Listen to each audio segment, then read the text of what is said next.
Hey guys, tonight we step barefoot into the dust of ancient paths, where whispers of sin and duty tangled beneath linen sheets. You feel the chill of a stony corridor, torches flickering as candle smoke curls like a halo of suspicion. Somewhere beyond this cloistered silence, two lovers make eye contact and promptly begin praying for forgiveness. You're about to drift into a world where intimacy could be considered both sacred obligation and shameful indulgence, all at the same time. Yes, you're entering the historical rabbit hole of how sex, yes, that simple human thing, was made simultaneously a sin and a duty. You probably won't survive this without at least one raised eyebrow or a deep sigh on behalf of everyone who ever tried to just get some sleep while the church scribbled rules in the margins. So before you get comfortable, take a moment to like the video and subscribe, but only if you genuinely enjoy what I do here. And hey, tell me where you're watching from and what time it is. I want to see how global this bedtime curiosity gets. Now dim the lights, maybe turn on a fan for that soft background hum, and let's ease into tonight's journey together. It all begins in a garden. You crunch across Eden's grass, not yet trampled by centuries of theological footnotes. The fig leaves aren't modesty, they're the first metaphors, and they'll get quite a bit of mileage over the next few millennia. When Eve bites the fruit and hands it over to Adam, they're not just learning about good and evil, they're suddenly self-aware in a way that future church fathers would obsess over endlessly. They cover themselves. And just like that, the human body becomes a thing to manage, to hide, and eventually to moralize. Historians still argue whether early Judaic interpretations truly linked the fall with sexual shame or if that's a later Christian development. But by the time St. Augustine starts writing in the 4th century, it's full-blown doctrine. He sees sex not only as a necessary function, but one that is inherently tied to original sin. You might think of it as spiritual baggage baked into biology. Augustine, ever the poetic philosopher, doesn't mince words. He describes lust as a force that overpowers the will, dragging the body where the soul doesn't want to go. According to him, even marital sex carries the scent of sin, unless it's done purely for procreation, with zero enjoyment. Good luck with that. It's not just about pleasure being suspect, it's about control.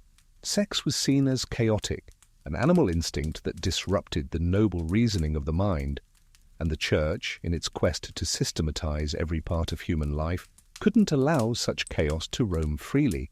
So sin was pinned onto flesh, not because of the act alone, but because it represented a loss of spiritual discipline. You, lying on a straw-filled mattress in the year 432, were not just making love. You were potentially endangering your soul unless you checked every box of intent, timing, and purpose. No candles, no laughter, certainly no fun. And yet the duty remained. Despite all the warnings, people kept getting married, and the Church, practical as it could be when necessary, eventually acknowledged that sexual relations within marriage were unavoidable. More than that, they became expected. A married couple had a debitum conjugal, a conjugal debt. That's right. You literally owed each other sex in some sort of sanctified barter system. Withholding it, except during religious fasts or illness, was frowned upon. It could even be grounds for annulment. So there it is, the contradiction. You are warned that desire is a sign of fallen nature, that pleasure is suspect, that your body might betray your soul. And then you are also told, render unto your spouse what is owed. If you're wondering how this wasn't just emotionally exhausting, congratulations, your instincts are correct. There's a quirky little note in early penitentials, the books that listed sins and their punishments, where priests are advised to question couples not just about whether they committed a sexual act, but when, how, and even if they enjoyed it. If they confessed to enjoying it too much, the penance was harsher. Yes, you could be punished for not feeling bad enough about feeling good, but not all views were identical. Some medieval thinkers allowed that marital sex, if approached with moderation and without carnal intention, could be neutral or even spiritually useful, particularly in avoiding greater temptations like adultery or fornication. Talk about aiming for mediocrity as virtue.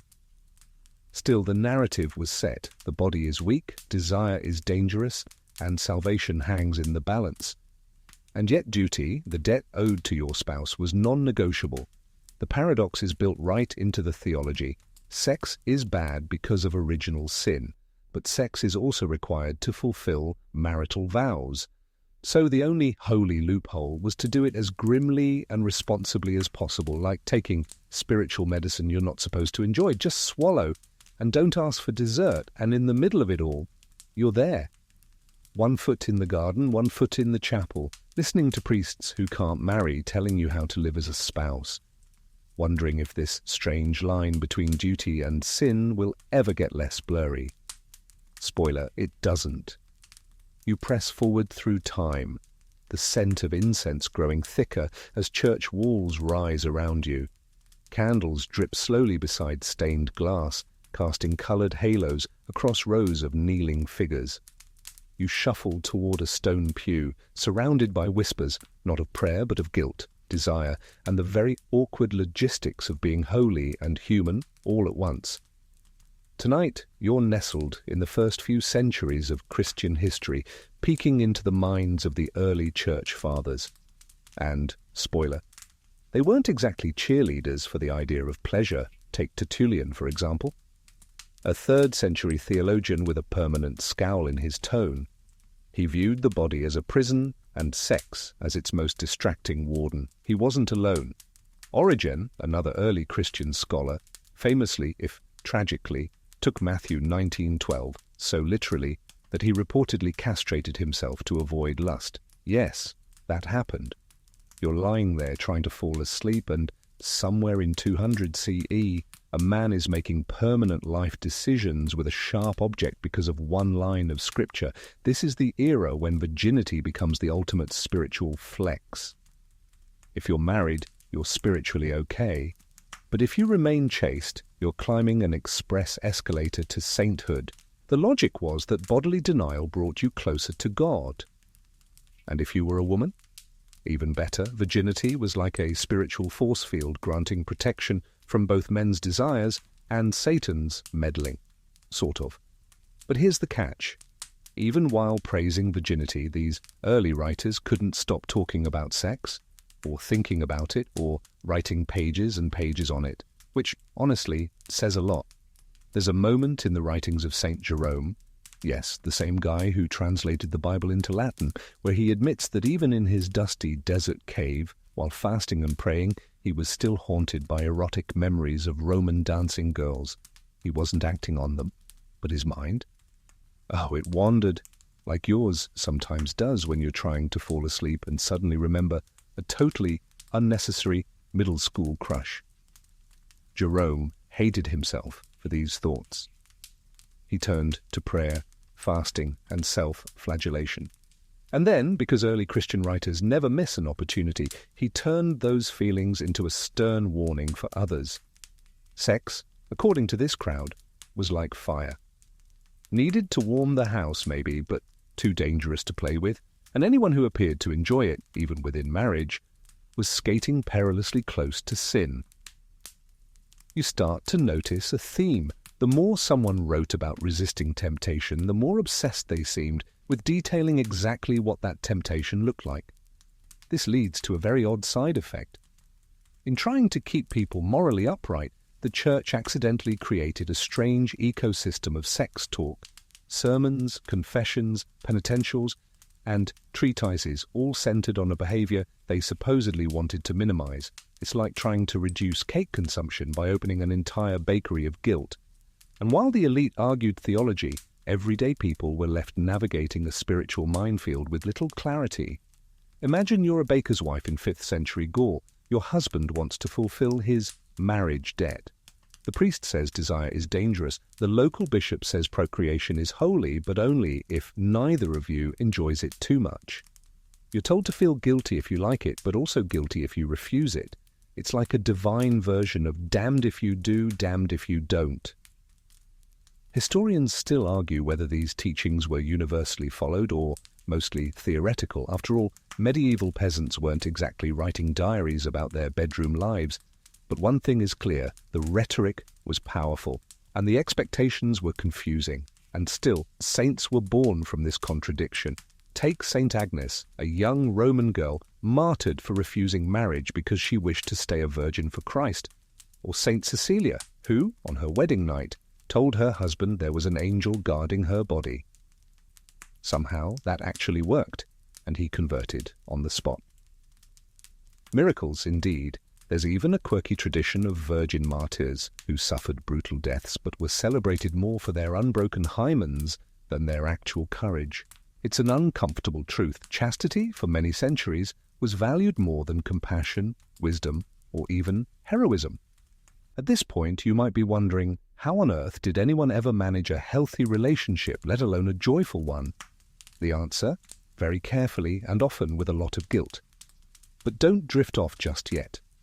The medieval world hasn't even begun layering more rules on top of this spiritual tangle. Soon the confessional will arrive. Priests will start keeping track of how often and with what attitude, and theologians will draft entire lists of acceptable and unacceptable marital positions. Yes, it gets more specific and weirder. But for now, you rest here with saints who couldn't sleep, scholars who couldn't stop imagining temptation, and a growing chorus of spiritual advisors trying to reconcile the most basic human instinct with an ideal of holiness that kept floating just out of reach. You find yourself now beneath the shadowed arches of a medieval abbey, where footsteps echo against cold stone and the scent of candle wax clings to every carved pillar. It's quiet here, monastically so, and that hush is perfect for pondering the peculiar economy of virtue that dominated the Middle Ages. Because in this era, virginity wasn't just a virtue, it was currency. If you were born female in medieval Europe and didn't possess land, a title, or a highly strategic surname, your purity might just be your most valuable asset. Not emotionally, not metaphorically. We're talking actual social capital, traded and prized in courtship, arranged marriages, and most unnervingly religious life. The Church elevated virginity into a shimmering ideal. And not just any virginity, it had to be permanent, intentional, and preferably associated with a vow to Jesus.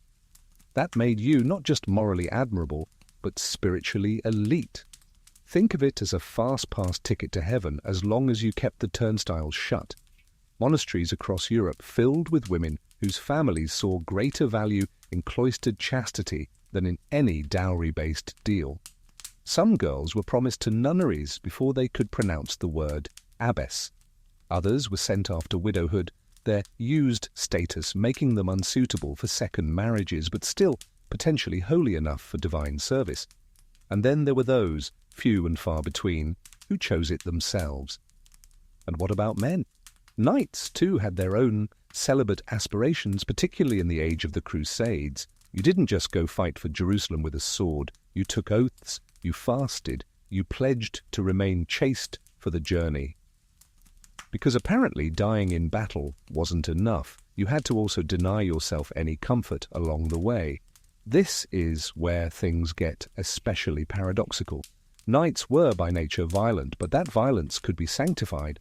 Sex, on the other hand, dangerous, messy, distracting, better to sharpen your sword than your appetite. Historians still argue whether these vows of chastity were genuinely practiced or mostly ceremonial. Many knights fathered children out of campaign, so to speak. But the expectation that purity made you more righteous lingered like incense in every chapel and training yard, and so virginity became both a spiritual and social tool. It could be weaponized or worshipped. Take, for instance, the elaborate virginity tests of the late medieval period. Some communities demanded proof on wedding nights, blood-stained bedsheets presented to the family as confirmation of the bride's intact virtue. No pressure. The so-called chastity belt enters law around this time too, though most modern scholars believe they were either symbolic or invented later as jokes or metaphors. But even so, the idea that one could lock up virtue speaks volumes about the cultural anxieties of the time. If all this sounds controlling, that's because it was. A society obsessed with sin naturally becomes obsessed with purity. and the more impossible the ideal, the more power it holds. Meanwhile, religious orders were writing entire manuals on how to preserve chastity, especially for young women entering convents. Some were advised to avoid even touching their own skin while bathing. Others were told to sleep with their hands outside the covers and to tie cloth between their knees to prevent wandering. Just in case your subconscious had other plans. And yet, here's where it gets quirky, some saints' lives include moments of almost comical resistance. There's a legend of St. Agnes turning down a suitor by saying she was already engaged to Christ. The man, enraged, has her stripped and thrown into a brothel, but she's miraculously protected by her hair, growing long enough to cover her body. Divine modesty cape activated. Other legends are weirder still. St. Wilgefortis, allegedly a princess who prayed to become unattractive so she wouldn't be forced into marriage, was rewarded with a full beard. Her father had her crucified, but hey, she remained a virgin. So yes, the bar for holy success was often bizarrely high and strangely specific, but not all was severe. Some convents were centres of scholarship, art, and relative independence. Women who entered them, especially by choice, could escape brutal marriages, own property, and lead communities. So in a world that gave women few options, virginity sometimes offered unexpected autonomy. Still, the cultural weight of purity didn't stop at the convent gates. It hung in the air during weddings, confessions, and everyday interactions. A woman's worth, her literal price in marriage negotiations, could rise or fall based on perceived chastity. Even a rumor could ruin everything. And perhaps most disturbingly, the same church that glorified virginity had no consistent mechanism for protecting those who lost it through violence. In some texts, raped women were still seen as spoiled, regardless of fault. That tension between ideal and reality, between control and compassion, was rarely resolved. You lie there now, surrounded by echoing Latin chants, and the weight of so many lives shaped by one trait, whether they'd said yes or never had the chance to. You drift onward through a village of creaking doors and uneven cobblestones toward a modest wooden chapel where the confessional booth waits like a somber little mystery box. Inside it smells of damp wood and candle smoke, and there's a faint cushion where 1,000 knees have pressed and shuffled. You kneel, barely able to see the priest on the other side of the lattice screen, but he can hear everything, and he asks questions, very personal ones. Welcome to the medieval confession, where priests weren't just concerned with whether you'd lied, stolen, or skipped Mass. They were deeply, almost obsessively, interested in your bedroom. Because in this world, your salvation wasn't just about belief, it was about behavior. And not just public behavior. You were expected to confess your private acts in detail, especially those involving the marriage bed. The assumption that even within wedlock, sin could slip in through desire, frequency, or, heaven forbid, pleasure. By the 11th century, confession had become more formalized, and with that came the penitentials, handbooks for confessors. These books were part sin catalogue, part instruction manual. Flip a few pages and you'll find checklists of acts, intentions, and recommended penances, some mild, some severe, many specific to sexual conduct. Did you engage in marital intimacy on a feast day? That's a penance. Did you experience lust during the act? That's another penance. Did you dare enjoy it?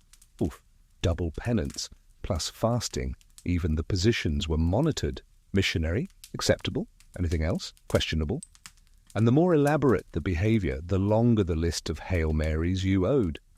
Historians still argue whether most people actually followed these detailed regulations or simply nodded along during confession, but the texts survive and they speak volumes about what the Church hoped to control. Now, imagine being a 14th century peasant trudging through mud to confess that, yes, you fulfilled your marital duties, but you maybe liked it. And now you're reciting psalms in Latin while wondering why God seems allergic to joy. It wasn't just lay people under scrutiny. Even married clergy, before celibacy was fully enforced, had to navigate this spiritual tightrope.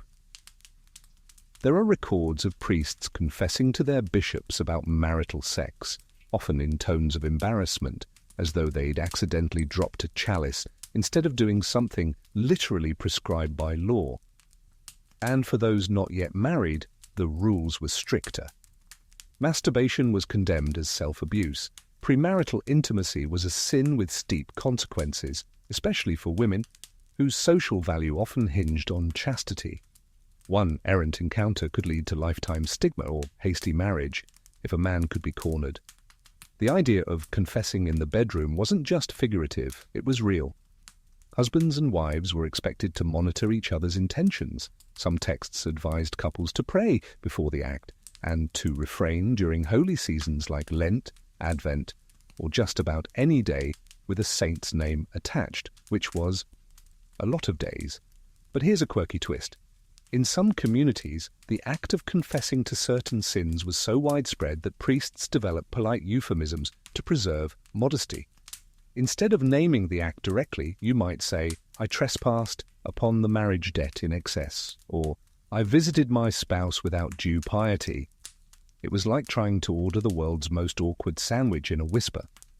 And the questions weren't optional. Penitents could be grilled about frequency, timing, and even their thoughts during the act. If you used contraception, yes, they had primitive versions, you were in hot water. If you withdrew before completion, sin. If you pursued intimacy during a woman's menstrual cycle, also a sin based on ideas of ritual impurity. The confessional wasn't a place for warm understanding. It was a tool of surveillance cloaked in grace, and its scope crept slowly but surely into the bedroom. But there were cracks in this rigid system. Some priests, especially in smaller parishes, gave gentle penances, focusing more on intention than technical violations. And some confessors flat out ignored the rulebooks, relying on common sense, but those were exceptions. Meanwhile, in noble courts and wealthy households, spiritual advisors doubled as moral enforcers. A baroness might confess in the ornate chapel of her estate, while a maid stood just outside, nervously hoping her own secret hadn't been overheard the week before. And sometimes, because humans are inventive, people found loopholes. Widows confessed sins long past to avoid suspicion. Lovers agreed to confess separately, telling gentler versions of the same event. And on rare occasions, a priest might choose to forget a detail rather than dwell too long on someone else's guilt. Still, the underlying message remained. Your most intimate moments were never fully private. They were weighed, counted, and, when necessary, atoned for. You shift in your imagined pew now, wondering how anyone ever relaxed under such constant spiritual surveillance. The answer? They didn't. They rationalized, they prayed, and they confessed. And so you move forward, deeper into this quiet maze of candlelight and whispered penance, where even behind closed doors the church was always listening. You sit now at a wooden table, worn smooth by elbows and time. A pitcher of watered wine sweats beside a half-eaten loaf of barley bread. It's quiet, almost drowsy, except for the soft creaking of a house settling into dusk. You look up from your dinner and there it is, that glance, the kind exchanged between spouses since time began, the look that says, "Tonight?" But before you get too cozy, remember, this is the Middle Ages and you, dear sleeper, have a debt to pay. It's called the debitum conjugal, Latin for marriage debt, and it's not romantic, it's legal. Canon law, as interpreted by church authorities, held that every spouse owed the other sexual access as part of their conjugal rights. You didn't just get to sleep with your spouse, you had to if they asked. It was duty, not desire. This wasn't just an abstract principle, it was enforceable. If a husband denied his wife her marital rights, or vice versa, it could be grounds for annulment. That's right. A marriage could be declared invalid not because of infidelity or abuse or even incompatibility, but because one person wouldn't or couldn't fulfill the debt of the flesh. Historians still argue whether the enforcement of this principle was common or rare. Records exist of wives appealing to ecclesiastical courts to demand their husbands sleep with them. And husbands too, of course, though women faced more stigma when they appeared too eager. Because naturally the system held that men were tempted and women tempting. But this wasn't about passion. The church stressed that sex should only happen for procreation or to avoid sin. If it was pleasurable, that was an unfortunate side effect, like the smell of baking bread when you're just trying to cook for nutrition. So how often was too often? That depends. Theologians wrote helpful guides. Some said once a week was acceptable. Others recommended a seasonal rhythm. There were even debates about whether different classes of people, peasants, nobles, clergy, had different sexual quotas. Imagine being assigned a spiritual timesheet by a man who had taken a vow of celibacy. And don't forget the calendar of restrictions. Certain days were off limits: feast days, fast days, Lent, Advent, Fridays, Saturdays before communion, and often Sundays because, that's the Lord's Day. Some estimates suggest that if a couple followed all the restrictions strictly, they'd only have about 90 eligible days per year. That's less than a third of the calendar, which meant that when the green light came on, the pressure was intense. Add to this the rules about intent.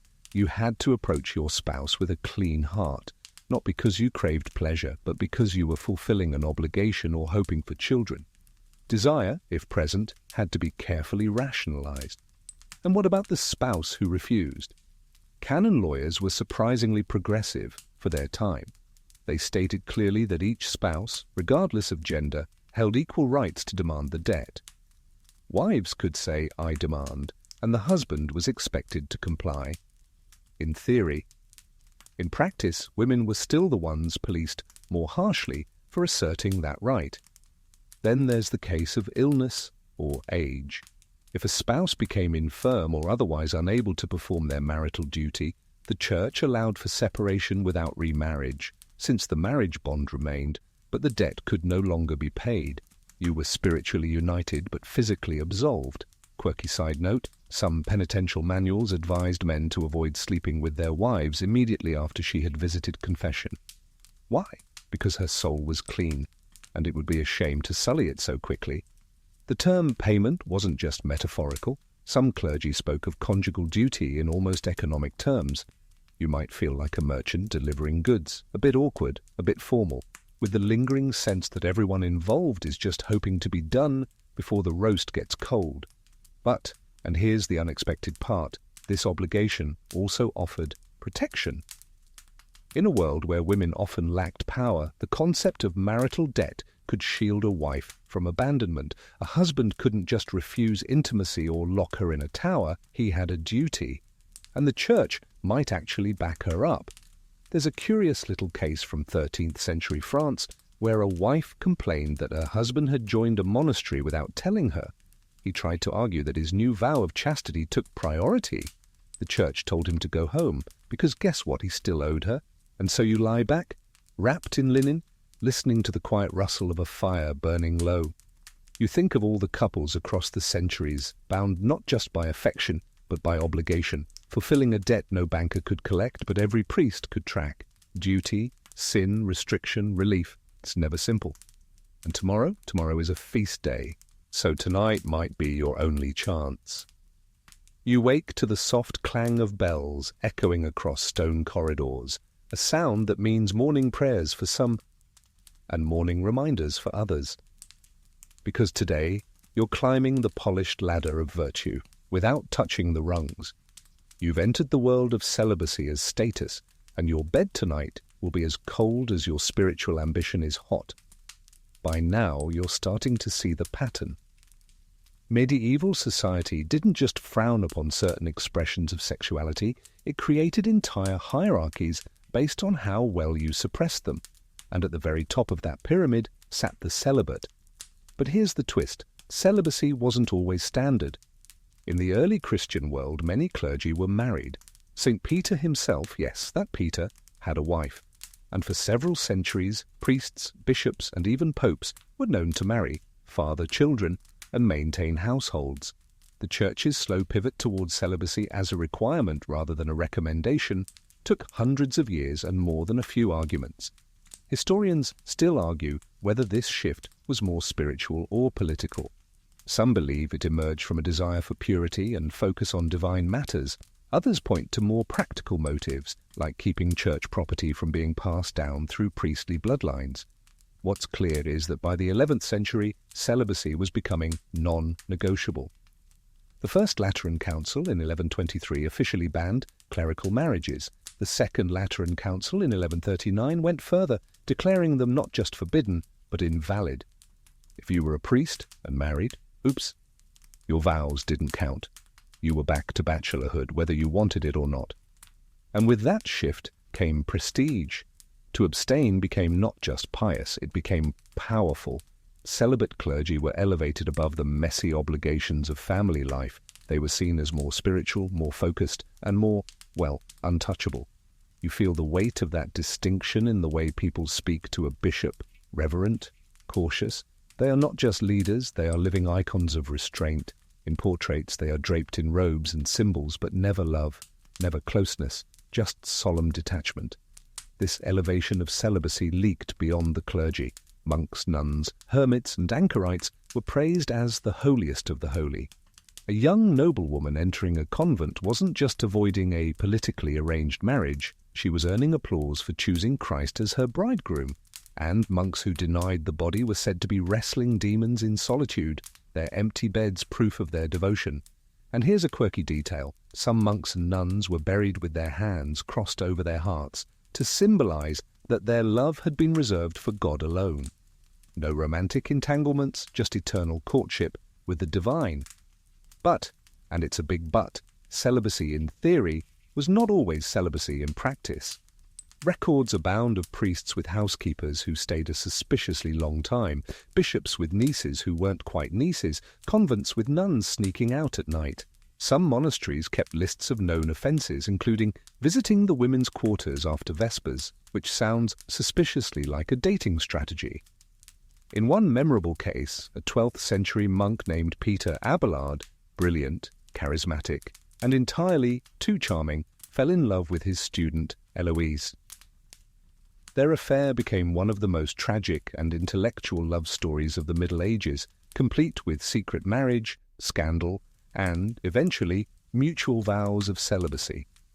Because nothing says romance like joining separate monasteries and writing philosophical love letters until you die. You pull the covers up now, the air growing cooler, as you imagine a world where the more you denied your humanity, the more you were revered. It wasn't always fair. Celibacy became a blunt tool of comparison. A pious woman with 10 children might be less honored than a virgin who never left her cell. A husband faithful to his wife was still thought less holy than a cloistered monk who spent half his time swatting lustful thoughts with Latin psalms. And this framework created pressure, not just on those aspiring to the cloth, but on everyone who wanted to be good enough. Celibacy wasn't for all, but it was held as ideal. And in holding it so high, society quietly demoted the rest of humanity to Plan B. Still, in quieter corners of the church, some voices pushed back. They argued that married life could be holy, that love within the bounds of respect and faith was not inferior to ascetic solitude. But those voices? Often ignored. So now you lie here, staring at the ceiling of a medieval dormitory where young novices whisper their doubts into straw pillows. Some will embrace the path, others will slip away, quietly. And all the while, the bells keep ringing. Celibacy. Honoured, broken, imposed, and idealized. A ladder few could climb without falling, but everyone was encouraged to admire from below. You stroll now through a quiet garden enclosed by high monastery walls. It's early evening, the sky is plum-coloured, bees are losing interest in the lavender, and the stone bench beneath you is cool. You hear a familiar sound chanting from the chapel beyond, and settle in. You've come to observe not saints, not sinners, but spouses, and the subtle, whispered obligations that defined their most private moments. Because here's the thing, once you were married, your body no longer belonged just to you. It was, quite literally, part of the deal.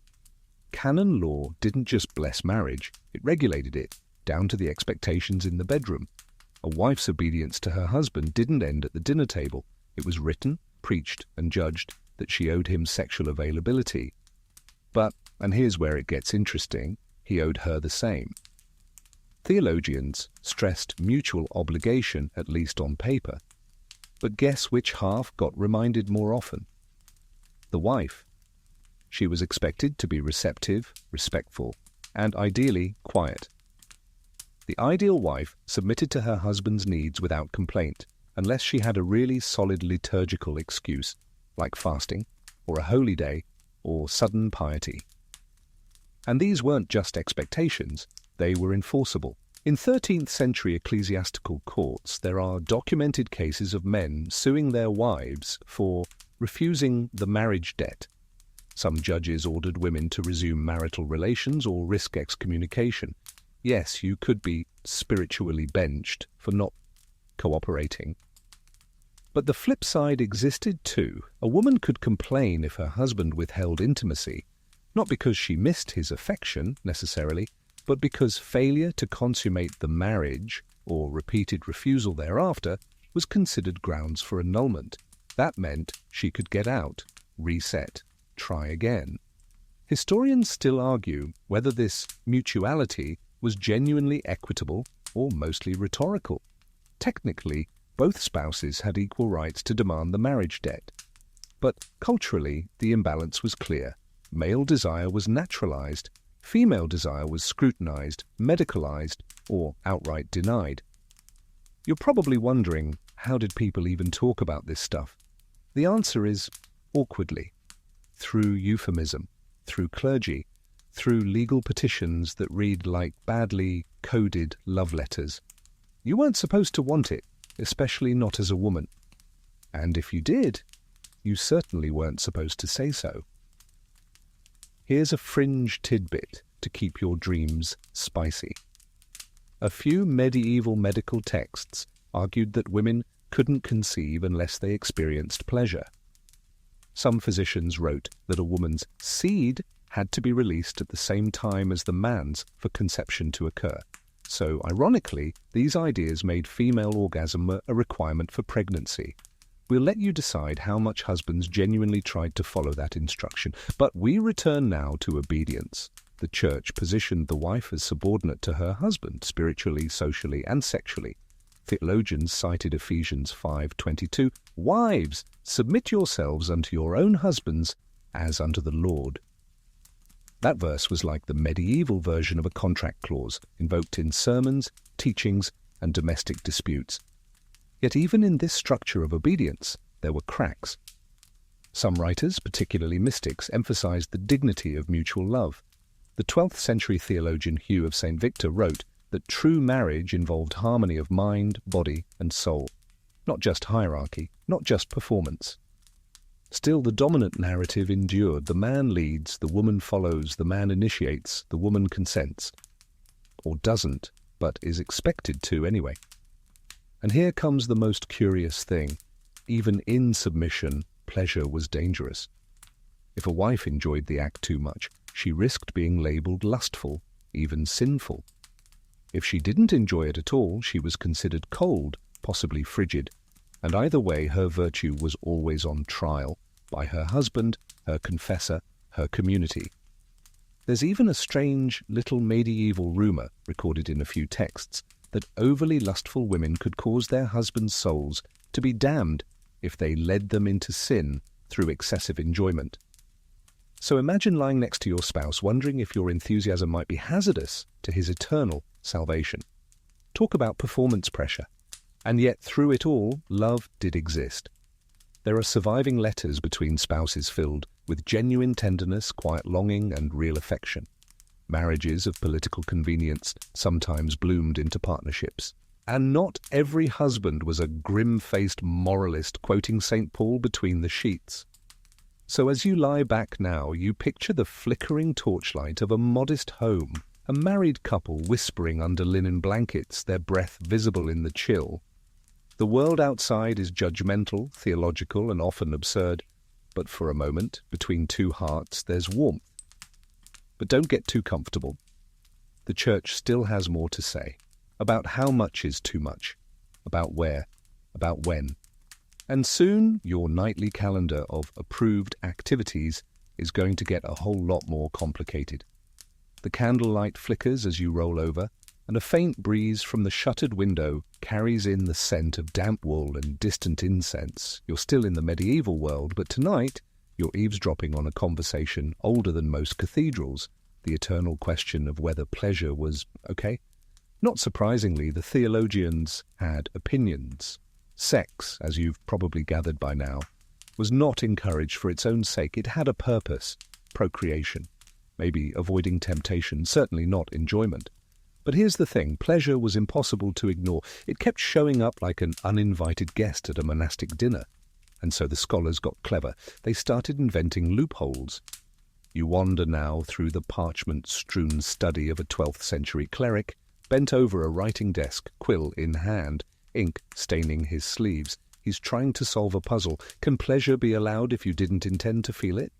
One school of thought, especially among the more generous scholastics, said yes. If a married couple had intercourse for the purpose of having children or fulfilling marital duty, and they happened to experience pleasure along the way, well, that was merely a side effect. Like accidentally enjoying your morning porridge. You didn't sin by liking it, you just shouldn't have started with that goal in mind. Others, however, weren't so forgiving. St. Jerome, always the killjoy, compared sexual desire to wild horses dragging the soul into the mud. Augustine wasn't far behind. He wrote that the only reason sex was tolerable at all was because of the fall. It was a symptom of sin, not a celebration of love. Historians still argue whether these harsh views truly reflected average lay attitudes, or whether most people just quietly ignored the Church's scruples and got on with things. But in the official literature, the tension between duty and delight never quite resolved. Here's a fun little detour. The concept of intention became central to the moral calculus. If you intended to enjoy sex, you were suspect. If you tried not to enjoy it but did anyway, well, that was a forgivable human weakness. So imagine this. You and your spouse kneel together before bed and say a prayer asking God to shield your minds from temptation. Then you proceed with your conjugal duty, trying very hard to maintain a neutral attitude. If you accidentally smile, you later apologize during confession. You might think this sounds exhausting. That's because it was. But there were a few rebellious voices, small, timid, and usually ignored. Some mystics believed that love, even physical love, could mirror divine union, that the joy of unity might hint at something spiritual. But these ideas hovered on the edge of orthodoxy and were often dismissed as dangerously close to heresy, or worse, enthusiasm. And yet the loopholes kept growing. Thomas Aquinas, the towering intellectual of the 13th century, offered a surprisingly measured view. He agreed that sexual pleasure, if pursued for its own sake, was disordered. But if it came as a natural part of marital relations, especially for the purpose of procreation, it wasn't sinful. It was permitted, like using salt on your vegetables, not necessary, but acceptable. You may be wondering now, how far did these loopholes stretch? Well, some confessional guides went into graphic detail. One French manual from the 15th century advised priests to ask married couples whether they had both reached climax, because if only one had, it might imply selfishness. Other manuals suggested different penances depending on the act, intention, day of the week, or even the emotional tone. Here's a quirky note. It was once debated whether laughing during intercourse was a sign of demonic possession. Apparently, a giggle was too much like joy. Joy led to pride, and pride, of course, led straight to eternal damnation. Who knew humor was so spiritually risky? And still behind all this scrutiny, real people kept loving each other, quietly, clumsily, sometimes guiltily. They made up their own rules in practice, balancing what the priests said with what their hearts whispered after sundown. A baker in Flanders might fulfill the Church's rules to the letter. A blacksmith's wife in York might skip the calendar entirely and trust her instincts. And a young couple in a Tuscan village might simply lock the door and pretend Lent didn't exist, because no matter how detailed the theology got, life went on. Pleasure crept in through cracks. It bloomed where doctrine said it shouldn't, and people, being people, found ways to excuse it or embrace it, or tuck it under their pillows like a secret they didn't dare confess in full. So now you pull the blanket higher and think about the strange permission slip history gave you, one scribbled in Latin, hemmed with hesitation, but still signed. Pleasure, if uninvited, might just be allowed, so long as you pretend it wasn't looking you in the eye. The candle stub burns low now, casting wobbly shadows across the chamber wall. You sit with a scroll of parchment in one hand and a calendar in the other, both far more complicated than they need to be. Because you, dear traveller, are trying to figure out when you're actually allowed to be intimate with your spouse. And the answer? Not tonight.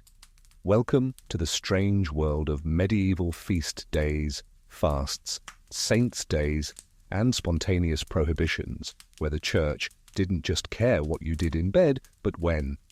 In theory, married couples had the right to fulfill their conjugal duties. In practice, the calendar said otherwise.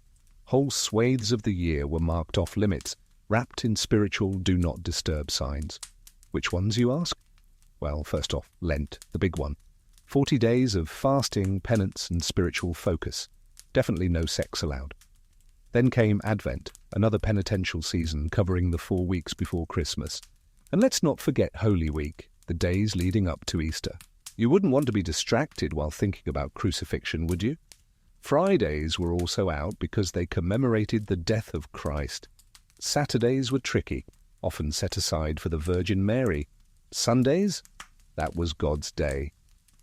Better to skip it. And then came the feast days, celebrations of saints, holy relics, major miracles, minor miracles, and sometimes just particularly pious Tuesdays. There were hundreds of these. All told, scholars estimate that if a couple observed every day when sex was forbidden, they'd be left with roughly 80 to 100 safe days a year. You'd have better odds trying to schedule a medieval dental appointment. Historians still argue whether people actually followed all of these restrictions. Some likely did, especially in more devout households. Others might have developed a creative interpretation of fasting. But if you were caught violating the restrictions, especially during Lent or other solemn seasons, you could be assigned penance.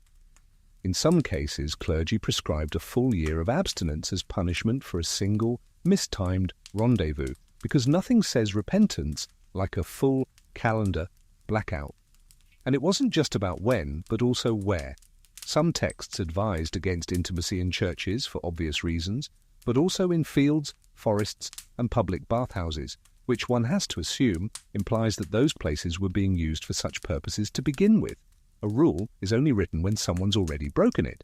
Here's a quirky side note. Some medieval calendars included helpful symbols to indicate prohibited days. A red cross? Don't even think about it. A golden chalice? Better go pray instead. You start to wonder whether couples began scheduling intimacy the way we now book dentist cleanings, months in advance, sandwiched between religious observances and local festivals. But here's where things get even more bizarre. Even during allowed days, intention mattered. If you approached your spouse with lust rather than loving duty, you might still be in trouble. And if you'd just taken communion, forbidden if you hadn't yet confessed that one time 3 weeks ago when you enjoyed it too much. Forbidden again. There's an account in a 14th century penitential of a man who fasted faithfully for Lent but confessed afterward that he had entertained thoughts of desire on Palm Sunday. The priest's reply? 4 weeks of additional fasting and prayer, just for thinking about it, on a Sunday. So you lie back, your imaginary candle now nothing but smoke, and try to tally the dates. When was the last time you had confession? What saint's feast is it tomorrow? Is it a Marian vigil or a martyr's memorial? You're not sure, but either way, tonight is probably not the night. And for those bold enough to, shall we say, ignore the guidelines, they risked not just spiritual consequence, but social scandal. Neighbours gossiped, confessors judged, and that guilt, thick as the incense in the cathedral, clung to you like dust on a wool tunic. But of course, not everyone followed the rules so tightly. Couples bent them, broke them, laughed quietly behind closed doors. Some whispered apologies after, some didn't. You smile now, half asleep, imagining a medieval couple ducking behind a haystack during a particularly long feast day sermon, or a baker scribbling possible into the margin of his parchment calendar beside a saint's name. Hope springs eternal. Because even when the church tried to turn intimacy into a sacred duty, strictly governed by moon cycles and martyrdom anniversaries, human nature kept doing what it does, finding a way. You've lit another candle now, or at least you imagine it, glowing in some creaky, wind-whistling chamber where the walls are hung with faded tapestries and a heavy door creaks just slightly ajar. Outside, the town sleeps under a thick blanket of silence. Inside, however, your thoughts are anything but still, because tonight we descend into a darker place, not a brothel or a battlefield, but the chambers of the mind. Welcome to the murky territory of lustful thoughts, where sin could begin with a blink, a dream, or a passing glance at someone's ankles. Yes, ankles. It turns out medieval theologians were far more afraid of what went on in your head than what happened in your bed. St. Augustine, remember him? The spiritual father of guilt-fueled reflection, argued that sin begins with consent of the will. That means you could be entirely alone, do nothing, touch no one, and still fall headlong into sin if you mentally indulged in a lustful fantasy. You didn't even have to finish the thought. A flicker of pleasure could be enough. Historians still argue whether this obsession with mental purity was born from theology or from monastic boredom. Either way, by the high Middle Ages, the inner life had become a moral battlefield. Thoughts were dangerous, dreams were suspicious, and your imagination potentially damning. Confessors began asking questions not just about deeds, but about intentions. Did you look too long? Did you imagine too vividly? Did you, God forbid, enjoy the imagining?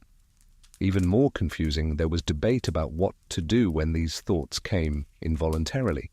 Were you guilty for a lustful idea that simply passed through your mind like a breeze through a window? Some priests said no, provided you rejected it immediately. Others believed that if the thought stayed too long, or if you invited it to sit down for a cup of wine, then yes, you had sinned. And then there were dreams. Nighttime fantasies, especially sexual ones, terrified many devout believers. The idea that your unconscious mind could betray your virtue while your conscious self slept was profoundly unsettling. People woke up in shame, scrambled for confession, and sometimes fasted for days to atone for something they hadn't even chosen to experience. Quirky side note, a few medieval thinkers suggested that demons might cause these dreams, slipping into your sleep to tempt your soul. These weren't just metaphorical demons, they were real, horned, invisible tempters, known as incubi, and we'll meet them properly in a later section. But suffice it to say, if you had a particularly vivid dream, you might be accused of having had relations with one. Imagine waking up groggy from a steamy dream and being told you'd just participated in a spiritual crime. Talk about waking up on the wrong side of the haystack. But here's where things get weirder. Some theologians argued that thoughts weren't just dangerous, they were more dangerous than actions, because thoughts were invisible, untraceable, easily hidden. At least physical acts left some evidence. A rumor, a baby, a confession. But thoughts? Only you and God knew, and because only God could read your mind, you were expected to self-police. Constant vigilance, a mental watchtower scanning every passing whim. Did you glance too admiringly at the merchant's son? Were you too interested in the washerwoman's song? Had a dream about a knight removing his helmet a little too slowly? Best to start praying, just in case. There's a record from a 15th century confessor's guide listing over 60 variations of sinful thoughts to ask about. 60, ranging from fleeting desires to deliberate internal reenactments. Yes, that's an actual phrase. The medieval church was writing fan fiction about your fan fiction. Now imagine trying to fall asleep in that world. Your mind races, you replay the day, that smile from the girl selling apples, that moment you lingered by the well. You tell yourself it was nothing, but was it? You clutch the blanket a little tighter, recite a prayer, ask forgiveness, promise to do better tomorrow. Still, despite the heavy theology, most people probably carried on without fretting about every mental image. farmers still flirted, bakers still daydreamed, and some confessions probably sounded more like teenage gossip than genuine guilt. But the weight of those rules about where your mind wandered lingered in cathedrals and cloisters, in bedrooms and confessional booths, in paintings of saints who stared upward, eyes wide, desperately willing their minds to remain as pure as their oaths. You're drifting now, but gently. The idea that even your dreams could betray you is fading into the hush of sleep. And though the medieval world saw danger in every shadow of thought, you lie safe, knowing that tomorrow you'll learn what happens when those shadows get a little too vivid. You walk now through a narrow medieval alleyway, your footsteps muffled by dirt and straw. It's dusk. A heavy curtain sways at the door of a low stone building. Candles flicker inside, not devotional, but decorative. The air is perfumed, not with incense, but with rose oil and something a little muskier. You've found yourself at the murky crossroads of sacred and scandalous, where harlots and holiness both walk the same street. Tonight we explore the strange paradox that sat at the heart of Christian sexual morality. How the Church loathed prostitution, and yet in some unsettling ways relied on it. It's hard to exaggerate how contemptuous most medieval theologians were towards sex outside of marriage. Adultery, fornication, and any form of pleasure-seeking intimacy were seen as direct threats to the soul. And yet for centuries, brothels operated not only in medieval cities, but sometimes with the quiet approval of city officials, including church leaders. Why? Because suppressing sex entirely didn't work. So a compromise emerged. If men had to sin, let them do it in controlled, regulated ways.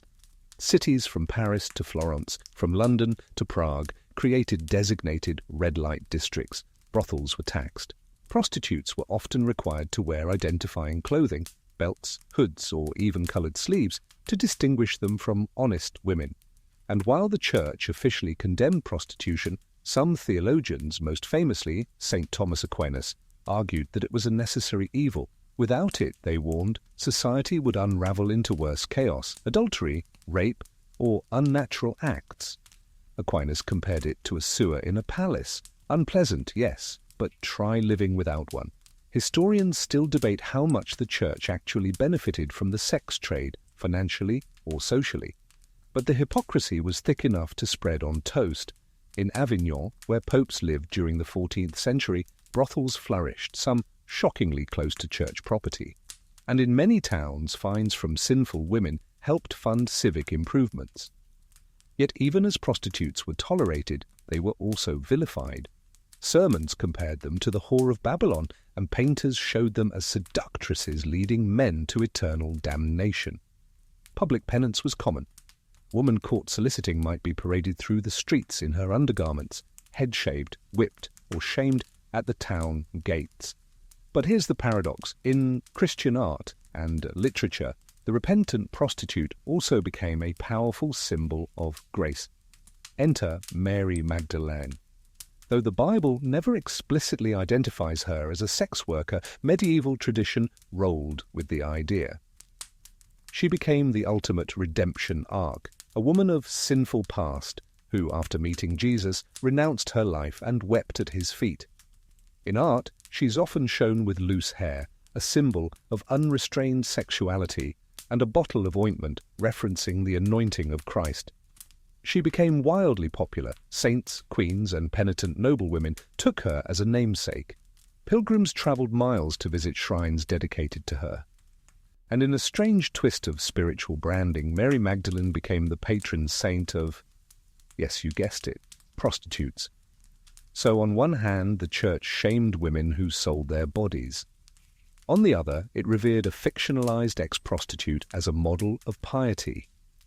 Redemption, yes, but only after repentance, tears, and a life of self-denial. Quirky side note. In some towns, former sex workers were encouraged to join convents, not because the Church was particularly forgiving, but because cloistered life was seen as a way to cleanse their past. These women often had to live under stricter rules and harsher penance than other nuns. A second chance, but on probation. And yet, despite all the sermons, women entered sex work for 1,000 reasons: poverty, abandonment, coercion, survival. Few saw it as sinful, most saw it as necessary, and for some it was the only available path after being shunned for a lost virginity. You lie back now, somewhere between those flickering candles and the echo of cathedral bells. Two women walk through your dreamscape. One with a shaved head and bruised feet, the other with a golden halo and flowing hair. Both were judged, both were used, both were redeemed, if the right person said so. And tomorrow we'll visit the strangest bookshelf in the monastery, because if you thought monks never talked about technique, you're in for a sleepy little surprise. You push open a heavy oak door and enter a dim chamber that smells of dust, old ink, and candle soot. The shelves groan with parchment scrolls and leather-bound volumes. Monks move quietly through the gloom, copying texts with delicate care. You assume they're preserving scripture, maybe Aristotle or some dry commentary on Leviticus. And then one of them pulls out a manuscript titled De Secretis Mulierum, on the secrets of women. That's right. Tonight you're flipping through the medieval sex manuals of the saints, written not by scandalous playwrights or bawdy poets, but by men in robes with vows of chastity and ink-stained fingers, because even though they weren't supposed to do it, many clerics couldn't stop themselves from writing about it. These texts weren't quite what we'd call manuals today. No glossy pages, no diagrams, no 7 ways to spark your cloistered romance. But they were detailed, sometimes shockingly so, and always filtered through a heavy veil of theology, biology, and the occasional unintentional comedy. Take De Coitu, on intercourse, attributed to a 13th century cleric who seemed a little too curious for someone allegedly celibate. It covered everything from the ideal days for conception to the proper alignment of bodies during marital duty. And naturally, it emphasized that pleasure should never be the goal, but the level of technical explanation suspiciously enthusiastic, or Trotula, a collection of texts on women's health, sexuality, and reproductive care compiled by a female physician, or perhaps several, in Salerno, Italy. It advised on topics like arousal, fertility, and how to cool excessive desire. Male clerics studied this work, sometimes adapting it for their own theological frameworks, and sometimes inserting truly wild medical theories. Historians still argue whether these manuals were taken seriously or treated more like monastic curiosities, but they circulated widely, copied, read, and occasionally whispered about. They provided guidance to confessors, married couples, and even noble households trying to ensure an heir while avoiding eternal damnation. What's so curious is how clinical these texts could be, breaking down desire into cold anatomy, humours, fluids, and lunar cycles. Medieval writers often leaned heavily on the teachings of Galen and Hippocrates, who believed women's bodies were inverted versions of men's. They thought the uterus wandered, that hot women were more lustful, that female orgasm was required for conception. These ideas were repeated, revised, and woven into moral instruction. And then you get to the more awkward pages. Some texts, like the Book of the Knight of the Tower, written by a 14th century French nobleman for his daughters, yes, his daughters, offered practical sexual advice, thinly disguised as moral warnings. He advised them to beware of flattery, to resist seduction, and to always keep their legs closed as the good goose does her wings. That's one way to put it. Quirky aside, the 12th century theologian Peter Lombard once wrote that spouses should avoid unnatural modes of coupling, but failed to define what that meant. This led to centuries of speculation about what, exactly, counted as too creative. Missionary was safe. Beyond that, risky business. But since no one wanted to describe anything too directly, the ambiguity grew like mildew on an old tapestry. And that's where things get truly medieval, because monks, in their attempts to warn people away from sinful acts, sometimes ended up inventing entirely new lists of sins. The confessor's guides went deep. Were you too passionate? Sin. Too cold? Sin. Too experimental? Definitely sin. Too frequent? Concerning, too infrequent? Suspicious. One penitential even warned against excessive motion during intercourse, stating that such behavior more closely resembled the beasts. So now you're imagining some poor married couple stiffly trying to fulfill the marriage debt while pretending to be Victorian statues in sackcloth, yet there's something oddly human about it all. These texts reveal a deep anxiety, but also a strange tenderness. The Church was trying in its own clumsy Latin-heavy way to help people navigate love, lust, and faith. It just did it with the emotional range of a Gregorian chant. And sometimes the advice had a practical bent: how to avoid pregnancy, how to treat impotence, how to calm an over-eager husband or soothe a distressed wife. The solutions were often herbal, occasionally bizarre, and usually wrapped in about 300 words too many. You pull one of these dusty books from its shelf, crack it open, and skim a line about the proper heat of the womb. You chuckle, then yawn, because even with all their rules and diagrams and warnings, the monks were just as confused as the people they wrote for. No amount of sacred geometry could map the complexity of human intimacy, but they kept trying. So tonight you lie in bed, thinking of candlelit desks and scratchy quills, of holy men with forbidden thoughts, of wives with questions they weren't supposed to ask, and of one poor goose who never knew she'd become a symbol of moral restraint. The bathhouse steam curls around your ears as you enter the stone chamber. Cloaks hang on pegs, wooden sandals clatter on wet floors, and voices rise and fall in half-whispers. You hear laughter, splashing. Then awkward silence as a priest walks by, eyes fixed anywhere but at the tangle of limbs and towels. Welcome to the warm, foggy middle ground of medieval society, public bathhouses, where hygiene, gossip, and temptation all soaked together in one steaming tub. Contrary to popular myth, medieval people didn't hate bathing. In fact, in many places they rather enjoyed it. Towns had bathhouses, some with hot water, some with fragrant herbs, and many with separate hours for men and women. These were places for cleaning your body, easing your muscles, and sometimes, yes, negotiating an entirely different sort of transaction. Because in many cities, the lines between bathing and brotheling were thin, sometimes non-existent. By the 12th century, bathhouses were popular in cities like Paris, London, and Vienna. Some were run by civic authorities, others by monasteries. Yes, monasteries. We'll come back to that. They ranged from respectable to risque, and by the late Middle Ages many had developed reputations for being less about cleanliness and more about companionship.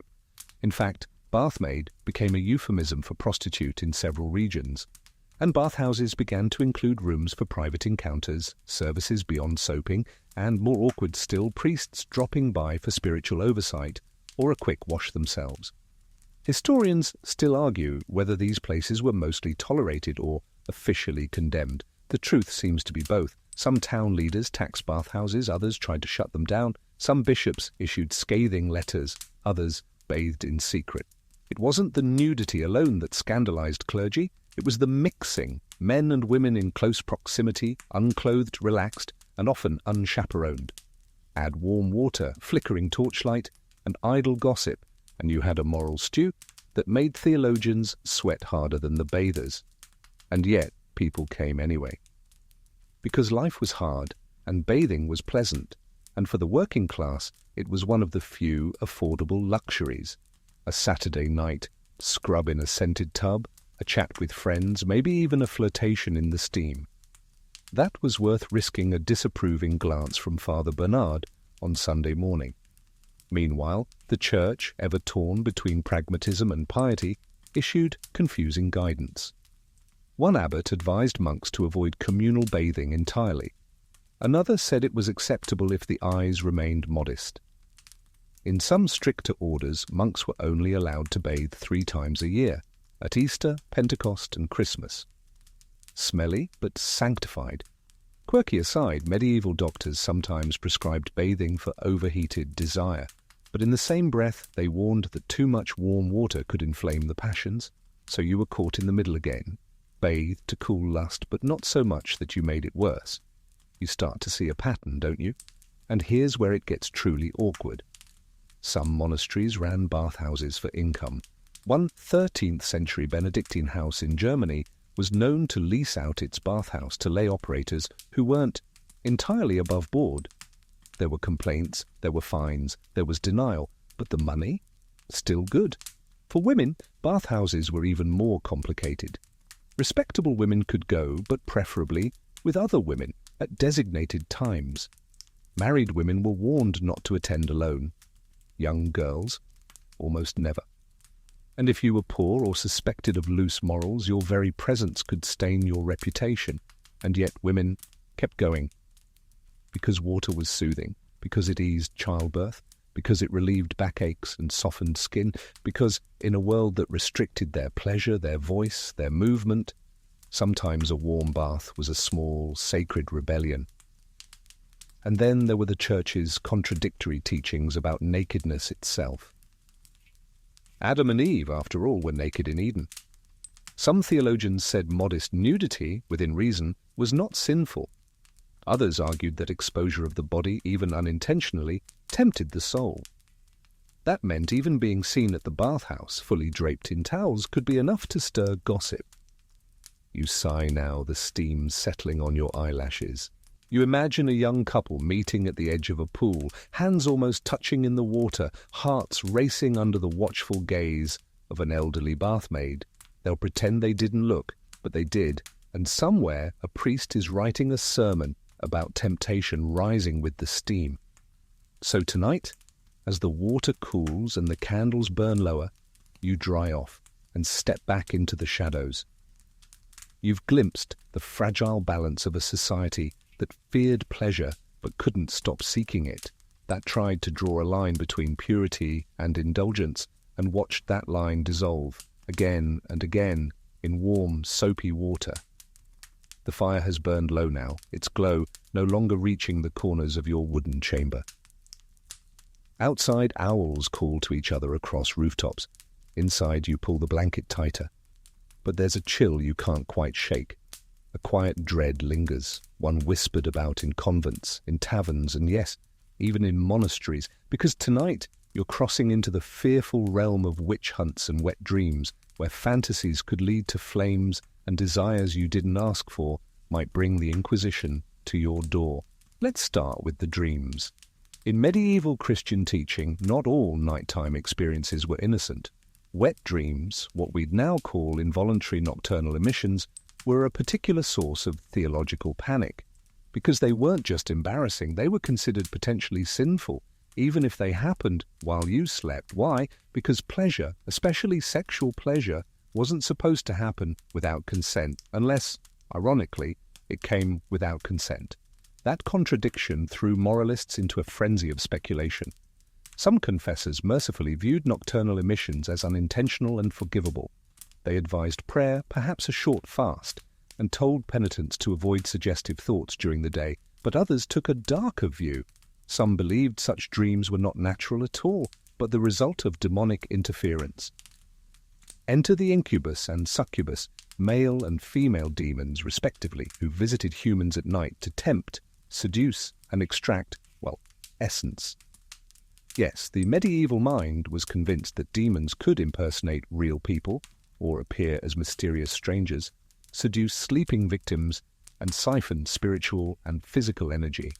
Historians still argue whether belief in these demons originated with Christian theology or earlier pagan folklore, but by the 14th and 15th centuries they were firmly entrenched in Christian demonology. If a monk confessed to repeated sexual dreams, it might be interpreted not as a failing of will, but as a sign that he was being visited, and women too were thought vulnerable. Some were said to have given birth to deformed children and blamed it on dream-visiting demons. It's all extremely medieval and deeply unsettling. Quirky aside, theologians went to great lengths trying to explain how these demons operated. One theory held that a succubus would seduce a man, collect his seed, then transform into an incubus and deposit it into a woman, thereby bypassing natural conception and creating monstrous children. Think of it as the original Gothic horror plot as written by celibate scholars with too much imagination. And that brings us to the darker chapter, the witch hunts. Though they peaked later, especially during the 16th and 17th centuries, the seeds of suspicion were already sprouting in the late medieval period. One of the major accusations against women accused of witchcraft? Carnal relations with the devil.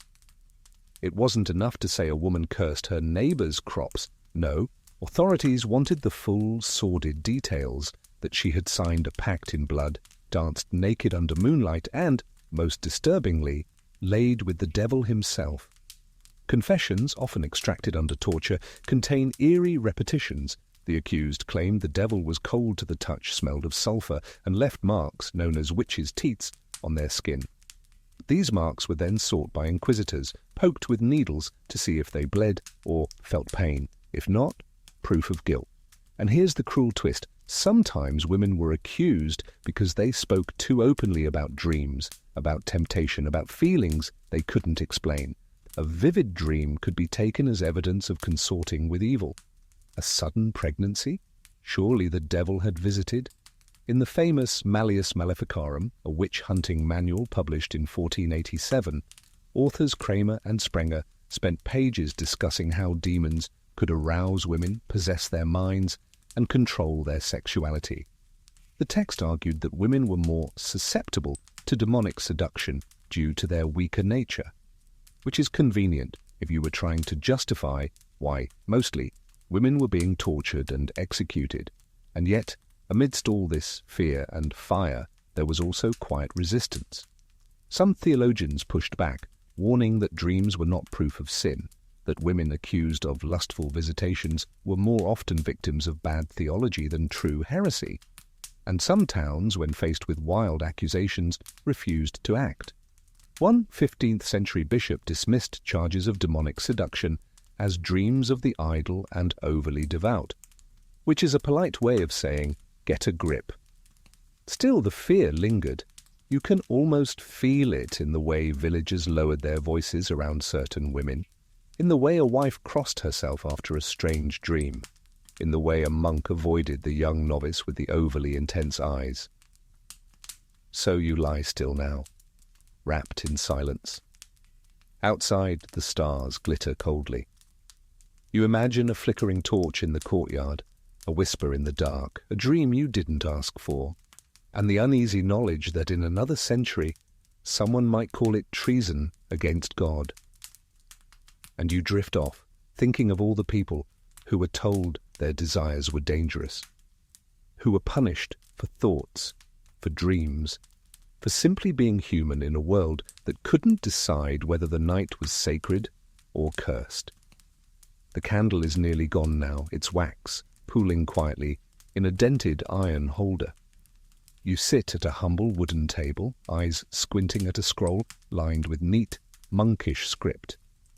There, between lists of fast days and saints' feast cycles, lies your latest instruction, oddly specific, moderately confusing, and deeply medieval. Because tonight you're trying to follow the strangest spiritual health plan in Christendom. Fast, pray, then lay.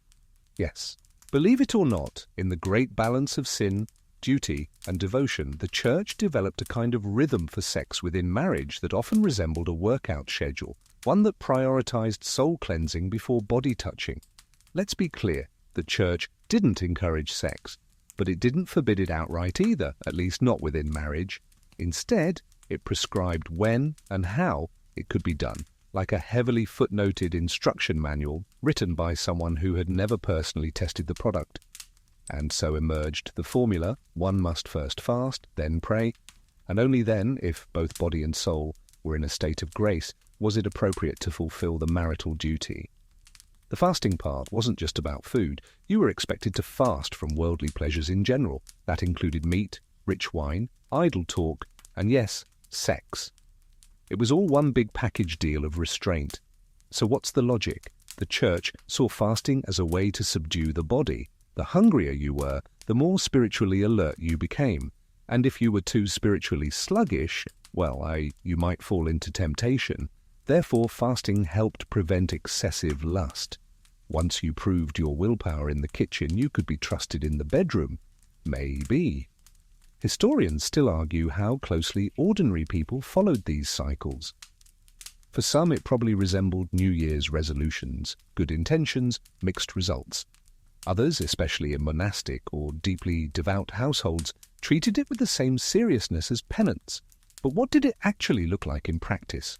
Imagine you're a cobbler in a small town. You and your wife are both devout. It's the week after Easter. The fast is over. You've attended Mass. You've confessed. You've prayed together. Now, cautiously, reverently, you approach your marital obligations. Not with passion, but with purpose. Ideally, with minimal eye contact and a shared sense of theological duty. You both know the rules. No sex on feast days. No sex the night before communion.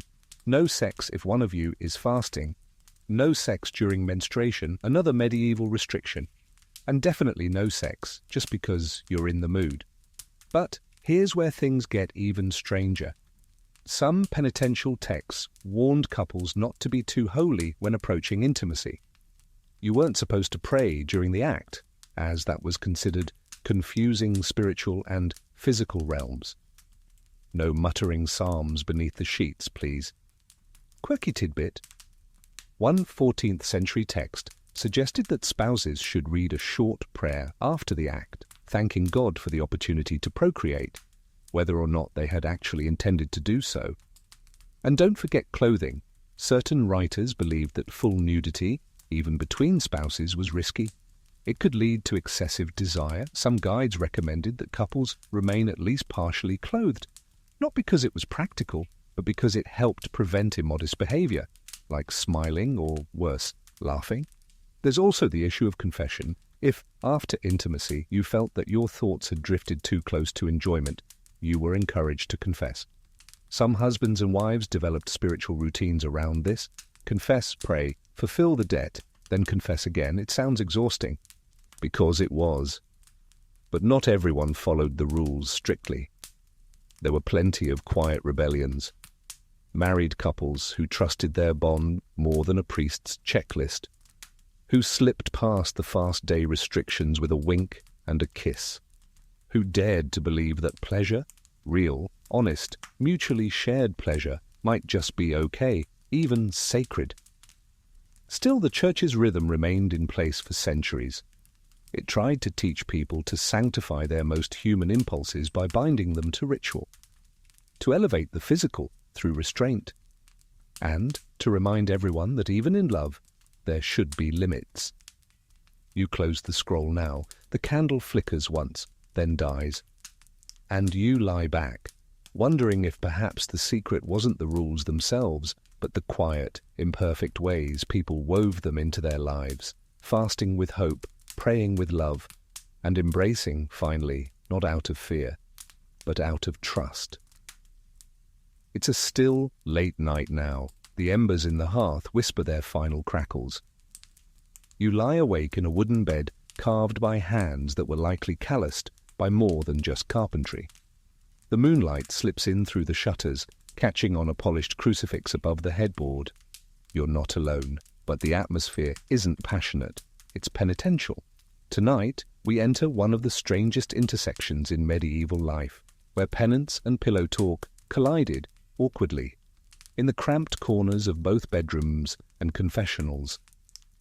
You already know that the Church believed sex, even within marriage, could be a gateway to sin if not handled with extreme care. But what happened when the faithful stepped over the line? When passion exceeded duty? When desire overwhelmed prayer? They were told to confess. Yes, even married couples who had only ever been intimate with each other were expected to confess if they had enjoyed themselves too much or approached the act with too much enthusiasm, or, heaven help them, used unapproved positions. So after a particularly vigorous evening, you might find yourself the next morning standing outside the confessional booth, mentally preparing to explain to a celibate priest that things got a bit lively last night. And the priest, bless him, had a guidebook. Penitentials, those handy how-to manuals for confessors, included entire sections on sexual sin, categorized by act, frequency, position, and intention. Some even prescribed different penances depending on whether one or both partners reached climax. Let's say you confess to being overly enthusiastic. You might be assigned 3 days of fasting, a dozen psalms, and temporary abstinence. If you confessed to having lustful thoughts during the act, the penance increased. If you'd used contraception or even attempted it, the situation became far more serious. Historians still argue whether these confessions were taken literally or whether they were more symbolic, a kind of spiritual cleansing ritual more than a moral tribunal. But in either case, they shaped how people understood their own impulses. And here's the real twist. Penance became a part of many couples' rhythms, a regular cycle of intimacy followed by repentance. Some people treated confession almost like a hygiene routine. Indulge, then purify. Smile in the evening, sigh in the morning. This gave rise to an odd cultural habit, what you might call spiritual hangovers. People would confess not only what they did, but how they felt about what they did. Were they too eager? Did they imagine someone else? Were they overcome by passion instead of guided by duty? Quirky tidbit. One 13th century manual advised confessors to ask if the penitent had uttered improper noises during the act. Yes, really. Apparently, moaning was spiritually suspect, and of course this culture of confession led to a kind of spiritual intimacy with one's priest that sometimes bordered on the uncomfortable. Women, especially, were expected to bear not just their sins, but their emotions, desires, and impulses, all to a man who had taken a vow never to experience any of it himself. And yet, people kept coming. To confession, that is, because, in a strange way, penance offered relief. It allowed people to be human, to stray, and then to return. It was permission to fall as long as you were willing to kneel afterward. But let's not romanticize it too much. Confession could also be used as a tool of control. Husbands sometimes pressured their wives to confess their lustfulness. Priests sometimes shamed women for enjoying what the church claimed should be endured. The line between spiritual care and moral surveillance was dangerously thin. And for those who confessed too much, there was always the risk of scandal. A priest who heard something particularly salacious might share it, anonymously of course, in the form of a sermon, a warning, or, in some cases, a complaint to a bishop. Still, confession wasn't all fire and brimstone. Some priests were kind, gentle, understanding. They listened, offered advice, prescribed light penance, and reminded their flock that God's mercy was deeper than any mistake. And there were also stories, quiet ones, of couples who knelt beside each other after a long winter's night, hands touching under their cloaks, whispering their faults not with shame, but with something closer to gratitude. Gratitude for the chance to love, to err, and to start again. You roll over now, eyes half-lidded, and imagine a couple rising early in the cold before Mass, their feet bare on stone floors. They pass each other, a knowing look, not of guilt but of shared experience. They will confess, they will fast, and eventually they will love again, because in the medieval world sex was not just a physical act, it was a spiritual drama. And penance? That was the curtain call. You dream now but lightly, as if the air around you has thickened. A presence presses on your chest, not frightening but strange. Familiar and unfamiliar at once. You wake in the dimness, heart quickened, and for a moment you think you're not alone. And if you lived in medieval Europe, you'd know exactly what, or rather who, was responsible. Because tonight you meet the shadowy figures of the night, angels and incubi, spirits believed to visit humans while they slept, sometimes to guide, but often to tempt, to taint, or to take something away.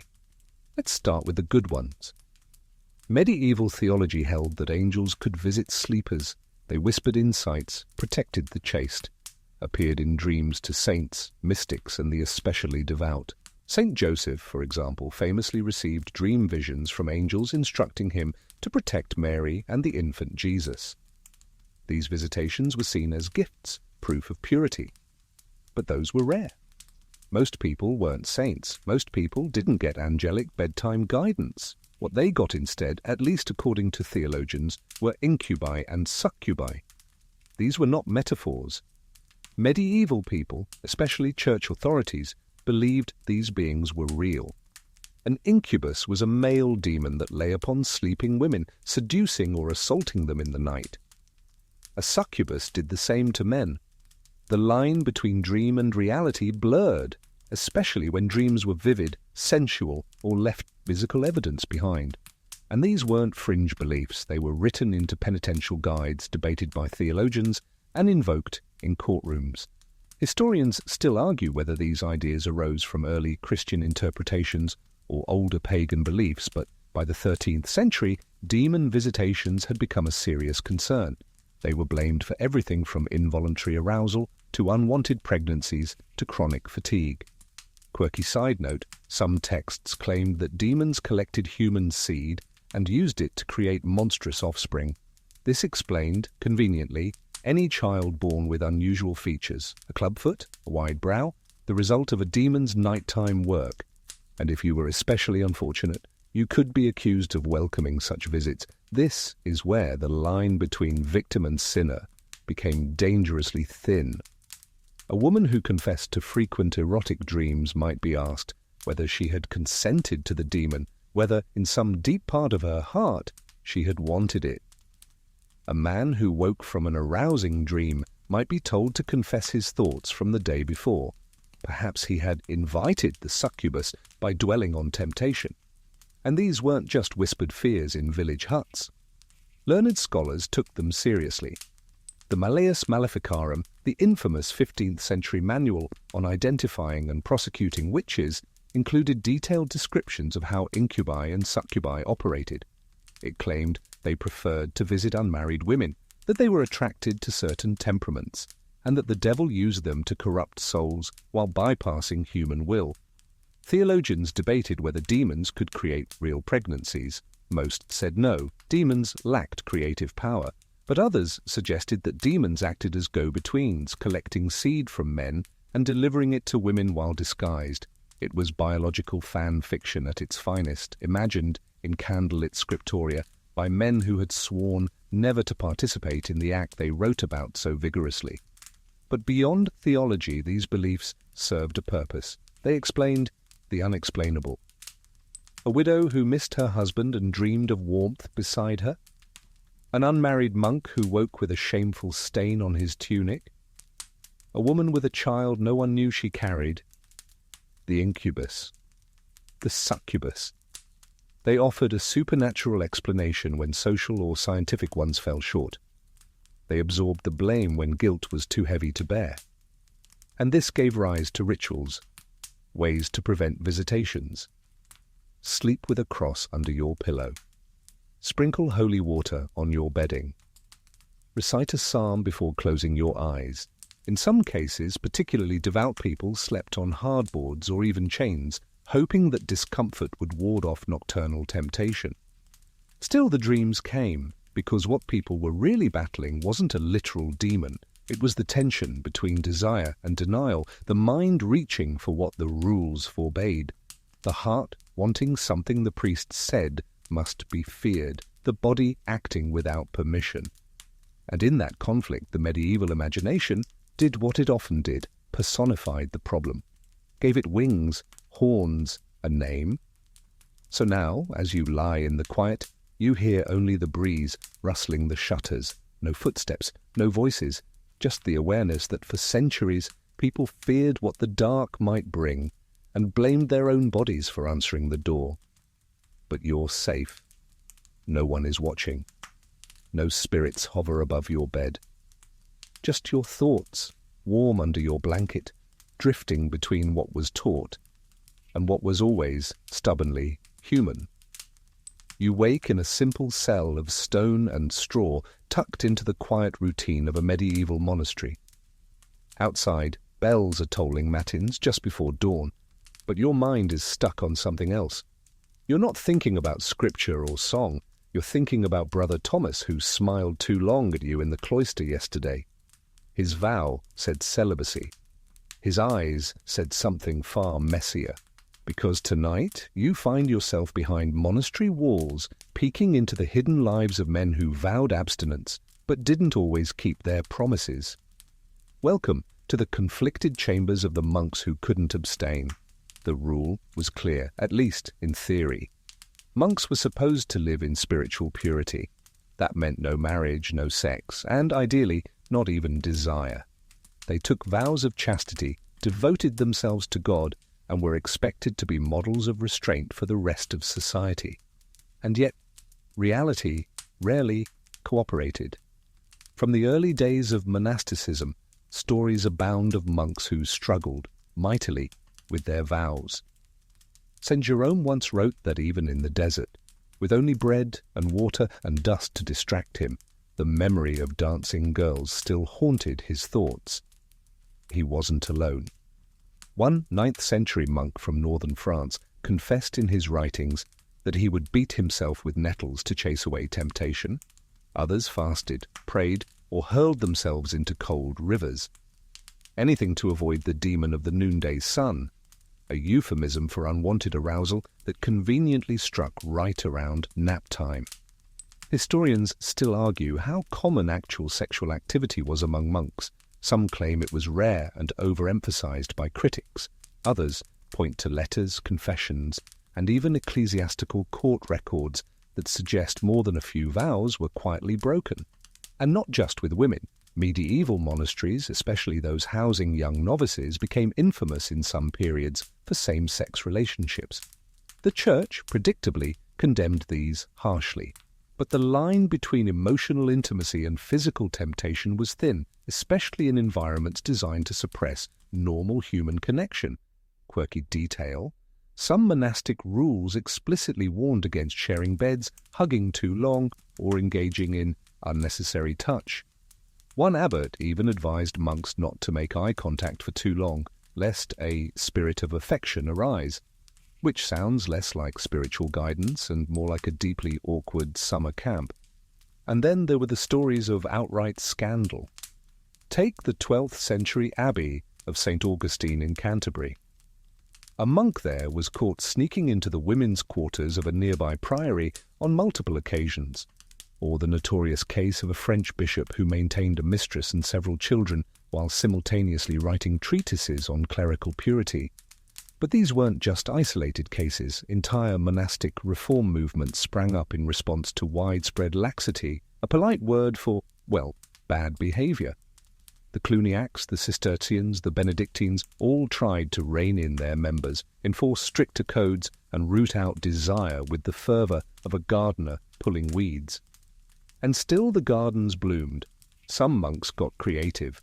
One document from the 14th century describes a monastery where the men claimed that sleeping in the same room didn't violate their vow, so long as they kept a curtain between them. That curtain, the record notes dryly, was often neglected. There were also monks who confessed not to sex, but to the torment of celibacy itself. Some wrote long, aching reflections on what it meant to give up love, affection, touch. They weren't weak. They were human. And their writings, raw, conflicted, sorrowful, read like the journals of people trying to live impossibly narrow lives in overwhelmingly emotional bodies. But not all were miserable. Some monks channeled their longing into mysticism, converting passion into prayer. St. Bernard of Clairvaux, for example, wrote of his spiritual love for Christ in language so sensual, modern readers often do a double-take. He called Jesus his beloved, spoke of being pierced by divine longing, and described ecstasy in terms that sound more honeymoon than homily. And then there's the art. Medieval manuscripts sometimes contain strangely suggestive marginalia, rabbits chasing nuns, monks with overly long noses, even scenes that, while cloaked in metaphor, are clearly nodding to something below the vow line. Were the scribes bored, rebellious, or just deeply repressed? Probably all three. So you lie there now, imagining rows of monks at prayer, their voices rising in chant. And somewhere among the harmonies are hearts wrestling with things no chant can cleanse: desire, guilt, curiosity, memory. These weren't evil men, just men who were told that the holiest path was the one farthest from human closeness, and many followed that path sincerely. But some wandered, and some, perhaps the most honest of all, simply sat down in the middle and whispered into the dark. "I'm trying, Lord, but I'm still me." The chapel bells toll softly, echoing across the misty fields beyond the monastery walls. But tonight, your journey takes you beyond cloisters and cells, into gilded courts and stone palaces where vows of celibacy weren't whispered in Latin, but shouted in politics. Because here, abstinence wasn't just holy, it was strategy. Tonight, you explore the high-stakes world of celibacy as political power. Let's begin with the obvious. In medieval Europe, power and piety were deeply entangled. Kings ruled by divine right. Bishops held lands as vast as any nobleman. And popes, well, they had armies, coins stamped with their faces, and diplomatic envoys who negotiated treaties just as deftly as any monarch. So when the church began to enforce clerical celibacy, it wasn't just about spiritual purity, it was about control. You see, before the 11th century, it was common for priests and even bishops to marry. They had families, children, sometimes whole dynasties, which meant church property could become inherited wealth.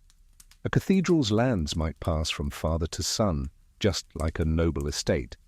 This didn't sit well with church reformers. So, beginning with the Gregorian reforms in the 11th century, named after Pope Gregory VII, the church cracked down. The logic was simple and politically brilliant. If priests couldn't marry, they couldn't produce heirs, and if they had no heirs, then all their wealth, land, relics, tithes, stayed in the church. No more clerical nepotism, no more spiritual empires passed down like taverns or vineyards. Historians still debate how much of this reform was driven by genuine theology and how much by a desire to centralize power. But the result was sweeping. Celibacy became mandatory and enforcement became serious. Priests who married were excommunicated. Bishops who ignored the rules were replaced. Whole regions saw their clergy replaced in waves of purging reform. And yet, there were exceptions. Quiet ones, hidden ones. In royal courts, powerful bishops often still kept housekeepers who lived suspiciously like wives. Some popes fathered children, like Pope Alexander VI, Rodrigo Borgia, whose brood was practically a reality show waiting to happen. They weren't the rule, but they weren't rare either. Meanwhile, celibacy also served as a bargaining chip. Want to forge a powerful alliance? Send your son to become a bishop. He won't marry, so there's no risk of a rival dynasty, but he'll still wield enormous influence. Want to control land without splitting it among squabbling children? Join a monastic order. Your family keeps its noble bloodline pure while gaining a saint in training on the side. Quirky side note, in some royal families, younger sons were expected to become bishops. It wasn't seen as a calling, it was seen as a career track. You were groomed for a mitre like other boys were groomed for a sword. And whether you felt called to the cloth or not was rarely part of the conversation. For women, the dynamics were just as sharp. Celibacy, when chosen by noble women, could serve as a power play. A widowed queen who took a vow of chastity could avoid being remarried for political reasons. A noble daughter sent to a convent could rise to become abbess, a role with land, income, and authority over other women. And in some cases, celibate women acted as spiritual advisors to kings, queens, and even popes. Their lack of marriage made them seem above the fray, untainted by desire, incorruptible by courtly seduction. But here's the tension. Celibacy may have started as personal piety, but it quickly became institutional armor. It cloaked ambition in holiness. It created a class of men, and some women, who were removed from family obligations and entirely loyal to the church. It solidified ecclesiastical structures in ways inheritance and marriage alliances never could. Of course, this didn't always work perfectly. Some priests quietly ignored their vows, some bishops passed wealth to nephews who bore striking resemblances, and some kings resented the church's refusal to let clergy marry, especially when church lands began to rival their own estates. There's even a documented case of a 12th century nobleman who petitioned the Pope to let his favourite priest marry his daughter. The Pope declined. The priest vanished a few weeks later. No one asked too many questions. You can almost hear the whispers in the royal court. He's a bishop, yes, but he's also the king's cousin. Or, in the convent, she took the veil after her fiancé died in battle. but she still wears his ring. Celibacy in these contexts wasn't just abstention, it was identity, tool, and shield. You lie back now imagining a candlelit cathedral office where a bishop signs treaties instead of psalms, where a noblewoman in a wimple negotiates land transfers under the cover of a holy vow, where chastity isn't just about virtue, but about power withheld, about saying no and watching the world reorganize around that silence. And in that silence, a quiet truth lingers. Even vows of abstinence can echo with ambition. You're sitting in a small stone room now, its only warmth a rush of firelight from a clay-bricked hearth. A cradle creaks nearby. You hear a soft cry, half breath, half whimper, and the hush of cloth-wrapped footsteps as a mother rocks her child beneath a rough-hewn cross. Tonight, you're in the tender, complicated world of saintly mothers and sinful births, a time when childbirth was both miracle and moral hazard, sanctified and suspect, blessed and burdened with spiritual weight. In medieval Christian thought, having children was the only fully sanctioned reason for sexual intimacy. Procreation was God's work, the divine purpose of the marriage bed. Everything else, pleasure, closeness, even affection, was considered secondary or suspect. But here's the paradox. While motherhood was revered in sermons and stained glass, birth itself was wrapped in shadows. It was messy, painful, bleeding. And according to many clerics, it was stained with the original sin that sex, and particularly women, carried into the world. Theologically, the logic came from Genesis. After Eve's disobedience in Eden, she was cursed with pain in childbirth. That pain, according to the Church, wasn't just biological, it was spiritual punishment, and every child born afterward, no matter how innocent, carried the echo of that sin. So, while mothers were praised for their endurance, they were also, gently but persistently, treated as unclean immediately after giving birth. In fact, new mothers were often excluded from receiving the Eucharist until they had gone through a ritual known as churching. This was a ceremony of purification, held around 40 days after delivery. The mother would appear at the church doors, sometimes veiled or barefoot, and be led inside by a priest who prayed for her cleansing and safe return to the community. It was a curious rite, half gratitude, half spiritual quarantine. And while it offered blessing, it also reinforced the idea that childbirth, even at its holiest, left a kind of moral residue. Historians still argue whether women saw churching as comforting or demeaning. Some embraced it, others dreaded it. But for many, it was simply part of the rhythm of life, a way to mark survival in a world where childbirth was one of the leading causes of death for women. And oh, the fear! Without antibiotics, anesthesia, or trained obstetricians, childbirth in the Middle Ages was dangerous. Complications were common. Midwives worked by touch and instinct. Holy relics were tucked under pillows. Candles were lit. Saints were invoked, especially Saint Margaret, the protector of mothers in labour. Quirky aside? Some women kept carved amulets or written charms in their bodices during delivery. One popular Latin phrase translated roughly as, "Come forth, child, in the name of the Holy Trinity, and not of the devil." Because yes, some believed that difficult births were signs of demonic interference. If a labour dragged on too long, if a baby was born deformed, if the mother bled excessively, whispers might follow. Was it a punishment? A sin unveiled? Was someone involved in witchcraft? This paranoia was especially sharp when children died young or were born out of wedlock. Illegitimacy carried enormous weight, not just social shame, but theological anxiety. Was the child still pure? Could they be baptized? If they died before baptism, were they damned? These were not abstract questions. They haunted women, especially those who'd conceived outside the bounds of marriage. And they haunted priests who had to decide when to bless, when to bury, and when to withhold. Still, motherhood held an undeniably sacred image in medieval Christian life. The Virgin Mary, after all, was the ultimate symbol of divine motherhood. She had given birth without sin, without pleasure, without even, according to doctrine, pain, which set a nearly impossible standard. You imagine a young mother holding her newborn, weary from days of labor, cradling a wailing child as her own body shakes. And she's told, gently, that Mary suffered none of this, that Mary bled not, that Mary cried not, that Mary was perfect. That comparison hung heavily over generations of mothers, an ideal of purity wrapped in blue and gold, unreachable and unchanging. And yet, most women didn't seek perfection. They sought survival. They sought a healthy child, a clean bed, and perhaps a moment of peace before the next season's labor began. And in that quest they carried a strength the church rarely celebrated, the strength to endure pain without complaint, to risk death in service of life, and to love their children despite the whispers of sin that surrounded their very existence. You roll over now, listening to the imagined lullaby of a medieval mother humming beside a shuttered window. The baby sleeps, the candles fade, and in the flickering dark, holiness and humanity lie curled together, tender, flawed, and deeply, stubbornly real. The wind howls now outside your thatched roof room, rattling the shutters and whistling through the tiny gap beneath the wooden door.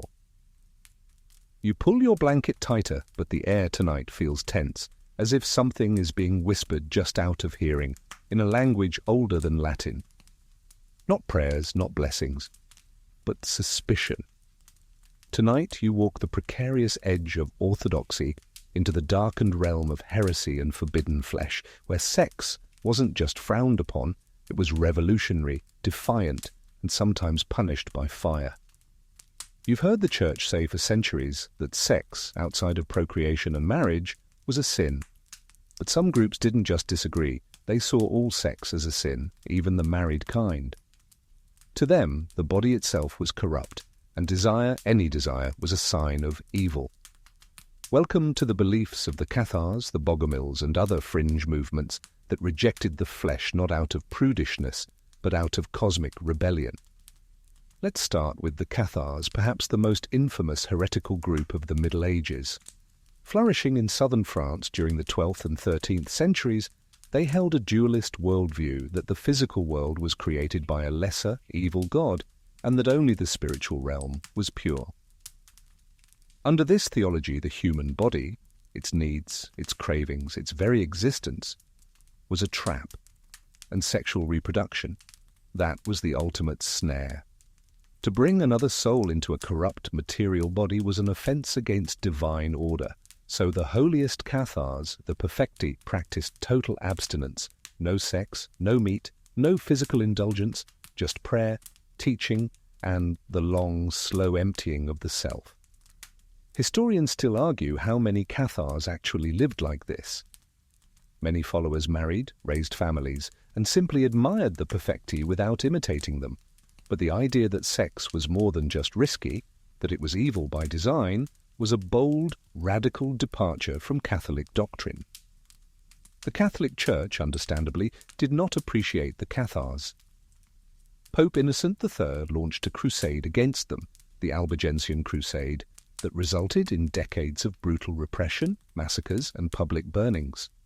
At one siege, the Pope's envoy is said to have declared, "Kill them all, God will know his own." Whether or not he actually said it, the quote haunted history, like the echo of a snapped rosary. But the Cathars weren't alone. The Bogomils, based in the Balkans, held similar dualist beliefs, rejecting the sacraments of the Church and viewing sex as a corruption of the divine order. Some of them even believed that marriage itself was unnecessary, and that spiritual companionship without physical relations was the true form of union. Quirky side note, these groups were often surprisingly progressive on gender roles. Since they rejected the traditional family structure, women could rise as spiritual leaders. Some female perfecti served as teachers and guides, preaching celibacy and purity while challenging the male-dominated church. To the Catholic hierarchy, this wasn't just heresy, it was chaos. The church responded with inquisitions, trials, and sermons, warning that such heresies would lead not just to moral collapse, but to the unraveling of social order. After all, what happens when people refuse to marry, have children, or recognize the authority of priests? You might think that denouncing sex would make these heretical groups seem more holy to the church. But no, because their purity came from the wrong source. It wasn't guided by the church. It was self-directed, independent. Worse still, it was voluntary. And nothing unnerved church authorities more than ordinary people acting wholly on their own terms. You lie there now, imagining a small, candlelit house in the hills above Toulouse. A man and woman sit together, robes plain, hands folded. They have no children, no wine, no bed, just scriptures and silence. They believe they are resisting Satan by refusing the pleasures of the flesh, but the church calls them traitors. And down in the valley, the torches are already being lit. This was the danger of seeing sex as more than personal. For the church, it was about control, structure, harmony. For the heretics, it was about transcendence, escaping a fallen world by rejecting the body that bound them to it. And somewhere in the middle, ordinary people caught between obedience and doubt. A merchant's wife who begins to wonder if her prayers matter more than her husband's touch. A ploughman who skips communion because he heard the perfecti say the church's sacraments are hollow. Quiet heresies, gentle rebellions, and even among the clergy there were whispers. Some priests admired the perfecti's discipline, some envied it, others feared that they too were trapped by their own bodies. So tonight, as you drift between thought and sleep, you feel the weight of a question that still echoes across centuries. Is holiness about resisting desire or denying humanity? The answer depends on who's asking and who's listening. The road crunches beneath your sandals as you walk, dusty and sun-warmed, through a winding path lined with shrines and broken milestones. You're not alone. All around you, travellers with blistered feet and hopeful eyes shuffle forward, cloaks pulled tight against the morning chill. Their goal? A holy site, a miracle, a blessing. But not all of them came for prayer. Tonight, you're on the trail with the pious and the not-so-pious alike, exploring the strange contradictions of pilgrimage and forbidden pleasures, because even as pilgrims searched for salvation, they sometimes found distraction. The medieval pilgrimage was officially a sacred act, a journey of penance and purification. Pilgrims walked for weeks, sometimes months, to reach holy places, the tomb of St. James at Compostela, the relics of St. Thomas Becket at Canterbury, or the Holy Sepulchre in Jerusalem. They carried staffs, wore special hats, and often bore patches to signal their destination. But along those sacred routes, there were opportunities for vice, for indulgence, for one last confession-worthy experience before kneeling at a saint's bones. Historians still argue just how common illicit behavior was among pilgrims, but records suggest that pilgrimage towns were hotspots of temptation. Taverns lined the roads, bathhouses sprang up just outside shrine gates, and the so-called pilgrim badges, souvenirs of one's journey, could be bought without ever taking a single sacred step.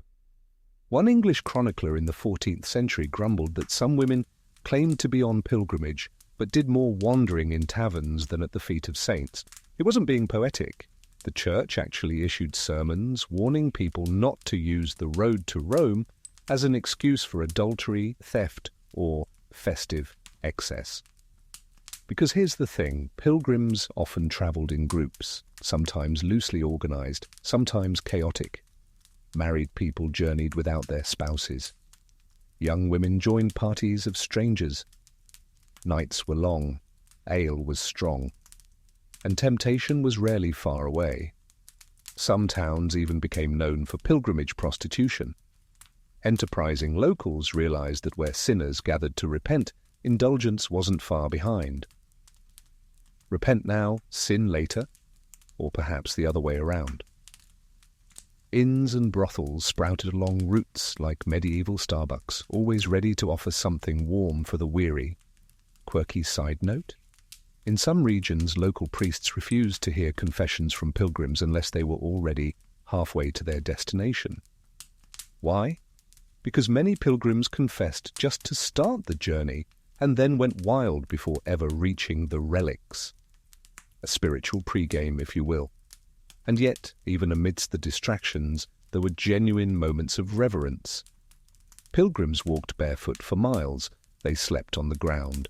They sang hymns in the rain. They carried letters from bishops, ashes from home, and lockets of hair from children they hoped to heal. But they also carried secrets. Letters exist from the late Middle Ages in which husbands complained of wives who left on pilgrimage and never returned. Women who met spiritual brothers on the road. Men who claimed they were visiting St. Denis but were seen weeks later gambling in Flanders. Some even changed clothes and names mid-journey to start new lives entirely. Because the road offered anonymity, you weren't wife or serf or merchant or scold. You were a pilgrim, a soul in motion, and the usual rules didn't always apply. Just as carnival let people reverse their roles for a night, pilgrimage let people step outside themselves, for better or worse. And this fluidity made the church nervous. Council decrees began cracking down on pilgrimage behavior. Some towns enforced curfews for travelers. Others required letters of endorsement from local priests before allowing anyone to approach a shrine. In some cases, clerics were appointed to follow groups, not to lead prayers, but to monitor behavior. Still, the road remained unpredictable. There are stories of saints, statues being carried back by pilgrims who swore they saw them cry. There are stories of infants conceived beneath the eaves of roadside chapels. There are stories of miracles that happened halfway, not at the shrine, but in a muddy field where someone gave up everything they carried and simply turned around. Because that's what pilgrimage really was, a test. Not just of endurance, but of who you were when you thought no one was watching. You lie back now, imagining the soft creak of an inn's straw mattress after 20 miles of walking. Outside, someone's laughing too loudly. Downstairs, someone's praying. In the next room over, someone's whispering a name they swore they'd forget. And you'll keep walking tomorrow, maybe toward a relic, maybe toward forgiveness, maybe toward the version of yourself you hope to meet when the journey finally ends. The candle guttered out hours ago, and now the only light is the glow of a moon that feels just a little too curious. You shift on your straw-filled mattress, uneasy, not from hunger, not from cold, but from the realization that someone, somewhere, is judging you based on what you did or didn't do on your wedding night.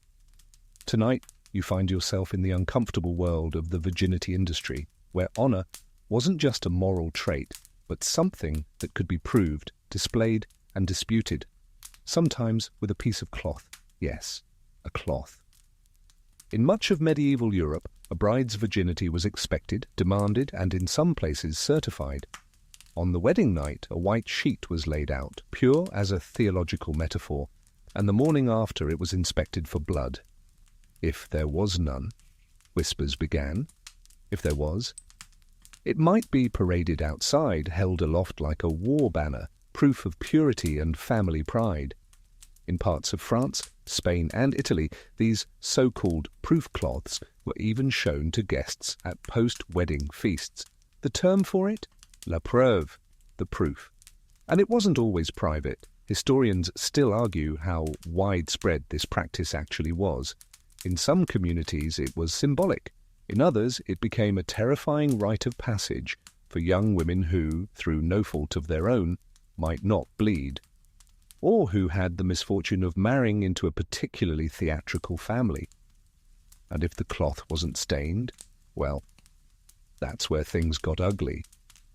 A woman accused of lacking virginity could face social ruin. Her husband might seek annulment. Her father might disown her. And if the rumors spread, she could become the subject of local jokes, songs, or worse, ecclesiastical inquiry. Which leads us to the second part of the virginity industry, fake hymens. That's right. Even in the 13th century, some women, or their families, resorted to desperate measures. Midwives developed techniques using small bladders of animal blood carefully placed before the wedding night. Others used herbs to create irritation, causing slight bleeding. Some resorted to dye. A quirky record from 15th century Florence describes a case where a midwife was fined for selling such a contraption, described as a cloth filled with the blood of a goat's heart, to a merchant's daughter. The merchant, he never found out. The marriage proceeded, The proof was held aloft. Honor was preserved. And then there's the legal side. In some parts of Europe, accusations of non-virginity led to virginity tests, examinations performed by midwives or, chillingly, male physicians to determine whether a bride's body showed signs of prior intimacy. These were invasive, humiliating, and scientifically laughable, based more on myth than medicine. The hymen, after all, is not a reliable marker of virginity, but medieval people didn't know or didn't care. You might be wondering, what about the groom? Well, the expectations were different. A man's past didn't matter nearly as much. If he was experienced, that was chalked up to youthful vigor. If he wasn't, he was expected to learn quickly. Either way, his purity wasn't inspected, his bed sheets weren't held up for scrutiny, and so virginity became a commodity, especially for women. It influenced dowries, shaped marriage negotiations, and even appeared in wills. In some cases, a woman's virginity was literally insured. If she lost it before marriage, say due to assault or seduction, her family might demand compensation. But the story isn't all tragic. Some women pushed back. Letters survive of medieval brides who wrote frankly to their husbands-to-be, explaining their lack of virginity and asking for compassion. Others fled forced marriages and joined convents, not out of piety, but for protection. And in a few rare cases, entire communities sided with a woman accused of dishonor, refusing to believe the rumors and insisting that love mattered more. There's even a record from 14th century England of a bride who, on her wedding night, confessed she had no cloth to offer. Her husband paused, then said, "I married a woman, not a napkin." A minor miracle, tucked into the parish records like a warm breath in a cold room. Still, the pressure was enormous. You can almost hear the pounding of your heart on the eve of your wedding centuries ago. You've done nothing wrong, but you know what's expected. You know what's watched. You know that the softest part of you is about to become evidence. And that pressure didn't stop after marriage. Women were reminded constantly of their role as guardians of purity. Sermons praised virgins, warned wives, and shamed widows who remarried too quickly. The Virgin Mary loomed above it all, the unreachable ideal of sinless motherhood. You roll over now, eyes heavy, breath steady. There are no sheets to inspect here, no midwives peeking behind the curtain, just the quiet knowledge that for generations the worth of a woman was measured not in her kindness or courage, but in a secret part of her body, stained or unstained, praised or punished, true or faked. And yet you sense the quiet rebellion, the whispered defiance, the love letters, the gentle grooms, the forged cloths that bought peace, not lies, but lifelines, because survival often required more than virtue. It required cleverness. The air tonight is still and fragrant, heavy with candle smoke and the scent of crushed lavender strewn across a stone floor. The world outside fades into silence as you sit in a small chapel where something strange is happening, something both holy and oddly intimate. A woman kneels, arms outstretched, eyes closed. But she is not praying for forgiveness or health or a child. She is burning. Because tonight you slip into the dreamlike, disorienting world of mystics and erotic visions, where saints wrote about divine love in language so sensuous it made even seasoned monks shift awkwardly in their robes. This was not heresy, not exactly, but it was suspiciously steamy. Mysticism flourished in the late Middle Ages, especially among women. Unable to preach publicly or lead mass, many devout women turned inward. They fasted, meditated, and prayed with such fervor that they began to experience visions, encounters with angels, saints, and most commonly Christ himself. But these weren't just polite spiritual chats. They were full-body, full-spirit, full-surrender experiences, and the language these women used? Dripping with longing. Take St. Catherine of Siena, one of the most famous mystics of the 14th century. She described her union with Christ as a mystical marriage, complete with a ring, an invisible one made from Christ's foreskin, she claimed, which only she could see. Yes, that's right, the foreskin, and she wasn't alone. Saint Teresa of Avila, centuries later, wrote of her visions in terms so physically vivid they shocked even her confessors. In one famous passage, she describes an angel piercing her heart with a flaming spear, saying, "The pain was so great that I screamed aloud, but at the same time I felt such infinite sweetness that I wished it would never end." You don't have to squint too hard to see why modern readers, and even some of her contemporaries, raised their eyebrows. The mixture of pain, ecstasy, surrender, and union was unmistakably sensual. And yet these experiences were celebrated, canonized even, because they weren't about earthly sex, at least not directly. They were about total union with the divine. Mystics believed their souls could merge with God in a love so powerful it transcended words, so they used the closest words they had. And those words came straight from the vocabulary of passion. Historians still argue whether these descriptions were deliberately erotic or simply the result of intense emotional expression filtered through a culture with very limited models for female empowerment. After all, these women had no lovers, no marriages, no stage. What they had were pens, prayer, and pain. And make no mistake, pain was central. Many mystics fasted until their bodies broke down. They wore hair shirts, scourged themselves, or slept on planks to focus the soul by punishing the flesh. But in that suffering, they often described rapture, a kind of spiritual climax that sounds very much like its physical cousin. Quirky detail? Some mystics, especially women, wrote about Jesus in deeply embodied terms. They kissed his wounds, they embraced his bleeding feet, they imagined themselves breastfeeding the infant Christ. It was maternal, it was sensual, it was uncomfortable for the church, and yet the church couldn't look away because these women were powerful. People flocked to them for advice, healing, prophecy. Their words were copied, their prayers preserved. In a world where most women had little voice, mysticism gave them an audience with God and with everyone else too. Of course, not all responses were positive. Some male theologians grew uneasy. They accused mystics of exaggeration, delusion, or even pride. Others tried to edit their writings into more palatable forms, removing the most provocative phrases or offering explanations that dulled the emotional fire. Still, the visions survived, and some men, interestingly, adopted similar language. Saint Bernard of Clairvaux wrote entire commentaries on the Song of Songs, a biblical love poem, using terms that blurred the line between sacred and romantic. He called his longing for God ardent, sweeter than wine, and once described his soul as a bride panting for divine embrace. Even monks weren't immune to the yearning, but for women the stakes were higher. Some mystics were declared saints, others were accused of heresy. One woman's ecstasy was another's scandal, and at times it came down to who her confessor was, whether he saw divinity in her rapture or danger in her intensity. You lie still now, half dreaming, caught between incense and longing. You picture a woman in a candlelit cell, trembling not with fear, but with the overwhelming sensation of being known by God, by no one else, by everything and nothing. She moans a prayer that sounds too much like desire.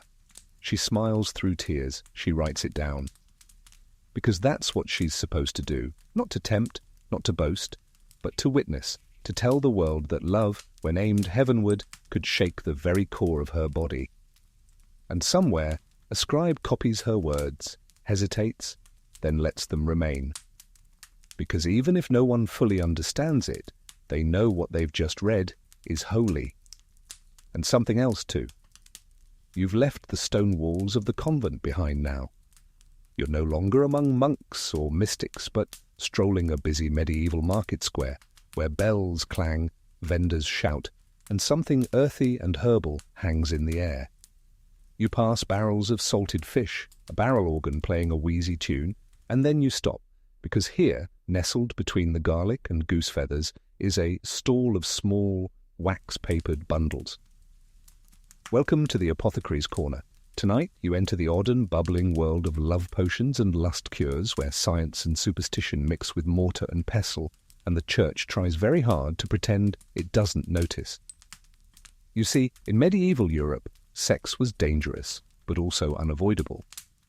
So people turned to the one place that always had an answer: the local healer, herbalist, or physician, depending on who you asked and how much they charged. Want to increase your desire? Curb it?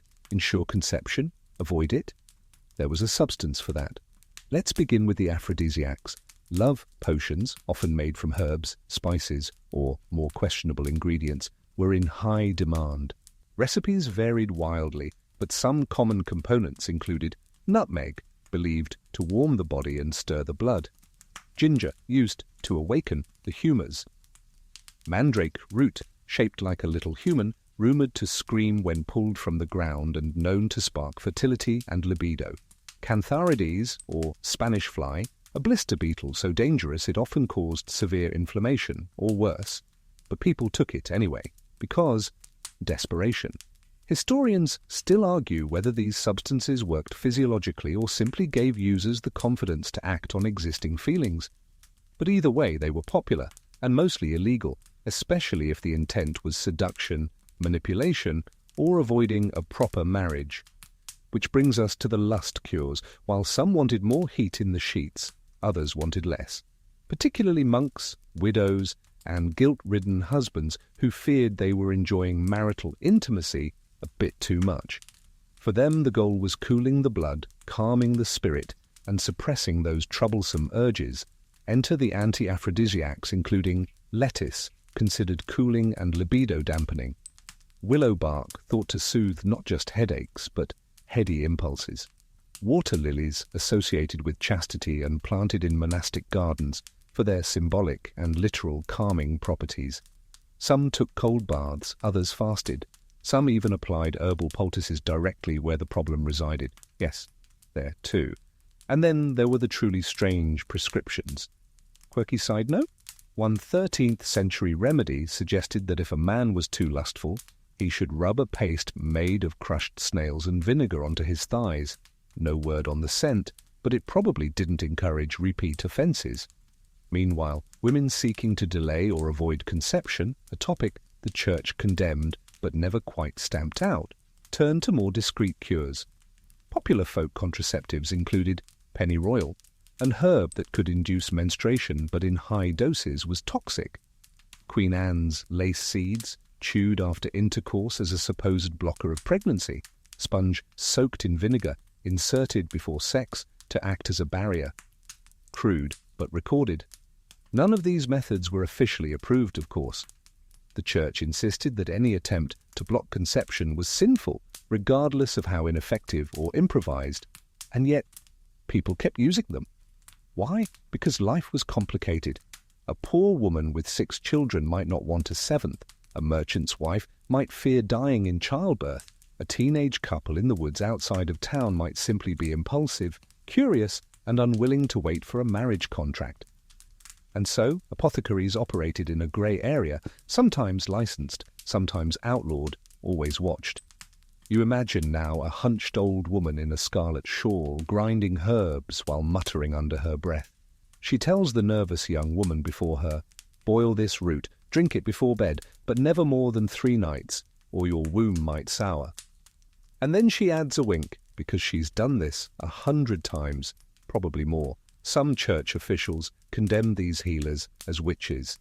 Others quietly consulted them. Even monasteries, despite all their regulations, maintained gardens full of herbs that conveniently doubled as fertility aids or inhibitors. When questioned, they said the plants were for digestive concerns. Of course they were. Still, the line between help and harm was thin. Some mixtures were dangerous, some were ineffective, and some, especially those sold by charlatans, were total nonsense. But the desire that drove people to them, that was real. You lie back now, imagining a linen pouch under a pillow filled with nutmeg, rose petals, and just a pinch of mystery. You think of whispered instructions passed from mother to daughter, of cautious men clutching vials under their cloaks, of monks burning letters that asked too many questions.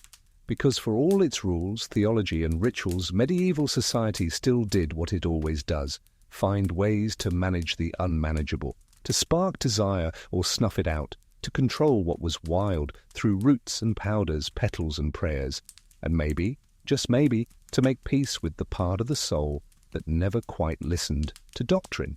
Somewhere in a village square just after dusk you hear laughter, not polite chuckles, not holy hymns, but real, belly-deep cackling.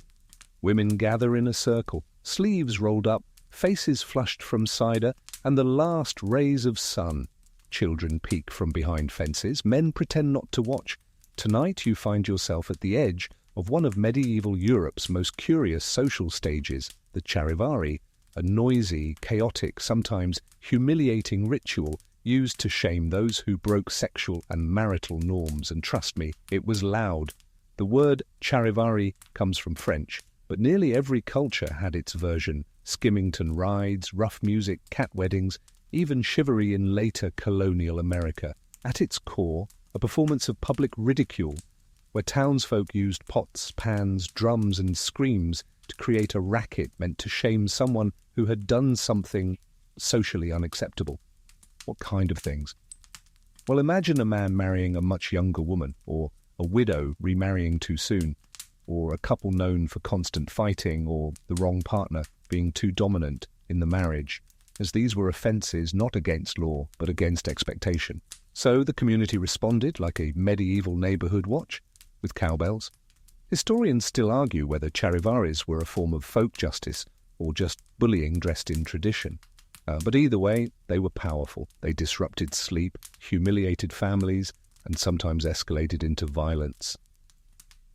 Let's paint the scene. A man in your village marries his deceased brother's widow, a legal act, technically, but one that raises eyebrows. On the night of the wedding, townspeople show up with noisemakers, masks and torches. They march outside his home, banging pans, shouting rhymes, and sometimes even parading effigies, grotesque puppets of the couple in compromising poses. Sometimes the crowd demanded money or ale to go away. Other times they carried the offending husband literally through town on a pole, or sat him backward on a donkey for all to see. If they were feeling theatrical, they made him wear his wife's clothes. A quirky account from 15th century Germany tells of a shoemaker who married a wealthy widow. On the wedding night, his rivals paraded him through the village in a giant wooden shoe, singing bawdy songs and pelting him with flour. And yes, that's ridiculous, but it also served a purpose. Charivaris reminded everyone that marriage wasn't just a private contract, it was a public performance. If you strayed too far from what was normal, your neighbours would let you know. Women weren't spared either. A wife seen as too domineering, or one who remarried too fast, might be mocked with catcalls and fake marriages. In some areas, people tied together cats and dogs and dragged them through town to symbolize a disorderly union. Some women fought back. One court record from England describes a woman who beat off her charivari party with a broom, injuring 2 men and scattering the rest. She was fined for violence, but also secretly admired for standing her ground. Because deep down, everyone understood the stakes. To be the target of a charivari meant being marked for weeks, months, maybe years, people whispered. Children pointed, business suffered, and while some victims fled or paid off the crowd, others internalized the shame. That's why the church had mixed feelings. On one hand, clergy disapproved of the disorder, the masks, the mockery. On the other, charivaris often reinforced church teachings by punishing those who flouted marriage norms. So priests looked the other way. Still, not all charivaris were cruel. Some were light-hearted, almost playful. Communities used them to reassert balance, to tease without destroying. In a few rare cases, they were used positively to celebrate unusual marriages, to welcome back a long-lost spouse, or even to protest a cruel landlord's arranged match. But more often than not, they reinforced power, especially male power. They punished improper women, mocked weak husbands, enforced sexual conformity without needing priests or laws, just drums, rhymes, and lots of spoons. You lie still now, imagining that distant clatter fading into the dark. A wooden rattle spun in circles, a group of masked villagers retreating into the shadows, giggling over what they just did. The couple inside, trying to sleep, maybe they're laughing too, maybe they're crying, maybe they're plotting their revenge. But one thing is certain. Everyone now knows their business. Because in the medieval world, sex and marriage were never just about two people. They were about the whole village, the whole street, the whole echoing, nosy, judgmental world. Even in bed, you weren't alone. A soft breeze rustles through the parchment scrolls stacked beside your cot. You stir, drowsy but curious, because tonight we wander into the brittle, ink-stained world of canon law, where centuries of theological debates, awkward definitions and questionable loopholes tried, earnestly and exhaustively, to decide exactly when sex was sinful, when it was sacred, and when it just didn't count. Welcome to the most overthought bedtime story you'll ever hear. You see, in medieval Europe, sex wasn't just a physical act, it was a legal puzzle, a theological dilemma, and a bureaucratic migraine, especially for the people who were tasked with regulating it, church lawyers. And canon law? That was their weapon of choice. It began with a deceptively simple question: what is marriage? And the answer? Well, it depends. On who you asked, on what century, on how many witnesses were present, on whether you'd exchanged vows in the present tense or the future tense, or just said you would sometime. In some cases, a simple promise to marry, spoken in private and followed by sexual relations, was enough to make a marriage valid. No priest needed, no family present, just two people, a candlelit room, and a little too much mead. Church authorities hated this. They wanted control, they wanted order, they wanted people to stop running off into barns declaring, "I thee wed," and then claiming legal rights the next morning. So they wrote rules, and more rules, and then they revised those rules and created exceptions, and debated those exceptions for centuries. Until eventually, canon lawyers were spending entire careers passing scenarios like, what if you made a marriage vow in Latin, but your partner didn't speak Latin? What if you were drunk when you made the vow? What if you made a vow under pressure, but then consummated it voluntarily?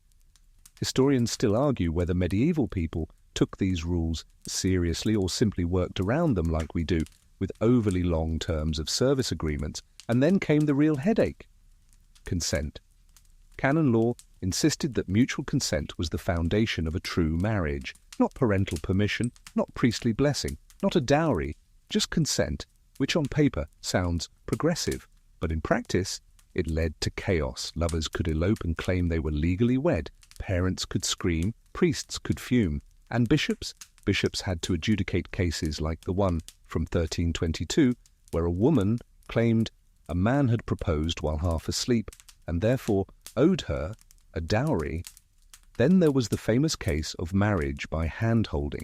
If a couple clasped hands and made the right vow, in the right tense, in front of witnesses that counted, even if they were cousins, even if they were betrothed to someone else, even if they were children. Canon law had rules about that too, of course. You weren't supposed to marry relatives, or children, or monks, or your godparent, or your godparent's child, or your godparent's goat. Okay, maybe not that last one, but the list got long, because the church feared incest, both real and spiritual. The result? People started petitioning the Pope for dispensations, official exemptions that allowed them to marry someone they technically shouldn't. Kings did it, merchants did it. In one bizarre case, a couple petitioned after having 10 children together, because they'd just learned they were fifth cousins, and were afraid that meant their marriage didn't count. Meanwhile, the matter of when sex was sinful became its own tangled ball of yarn. Canonists wrote treatises listing forbidden days for intercourse, Sundays, feast days, Lent, Advent, Fridays, Wednesdays, and times of menstruation, pregnancy, breastfeeding, or post-childbirth. At one point, if you followed the rules to the letter, only about 1/10 of the year was considered acceptable for conjugal relations. Quirky fact? Some manuals advised couples to pray both before and after sex. Before, to ask for divine blessing. After, to ask for divine forgiveness. You were supposed to feel both united and guilty, a spiritual roller coaster. And if you had sex in an unnatural position, that could be a sin too. Theologians debated that particular topic with more enthusiasm than you'd expect. Some warned against excessive affection. Others outlined acceptable positions, usually favoring missionary, for reasons never fully explained but endlessly repeated. One 14th century priest even compiled a chart of lesser and greater sins ranging from immodest kissing to fornication with demons. We don't know how many demons were consulted on this. And then there was penance. If you confessed to sexual sin, you might be told to fast for days, perform prayers, or even walk barefoot to a holy shrine. Some priests were lenient, others not so much. A man who admitted to adultery might get 3 years of penance, unless it was with a nun, in which case, make it 7. Still, people confessed. They confessed often. Sometimes out of guilt, sometimes to feel clean, sometimes to reset the spiritual scoreboard before doing it again. And confessors? They listened, they forgave, they occasionally asked deeply personal questions. You turn over in bed imagining a 13th century man whispering to a bored friar about a particularly scandalous dream. The friar nods, scribbles in the margin of his parchment, and tells him to avoid goat cheese at night, because somehow it's all connected. Canon law didn't just regulate sex, it obsessed over it, it dissected it, it tried to make the messy, unpredictable, passionate world of human desire manageable, and it failed, but oh how it tried.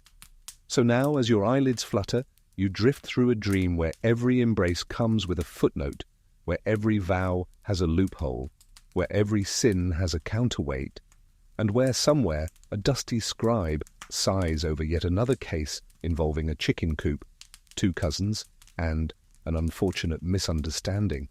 You're almost asleep now. Try not to break any laws in your dreams.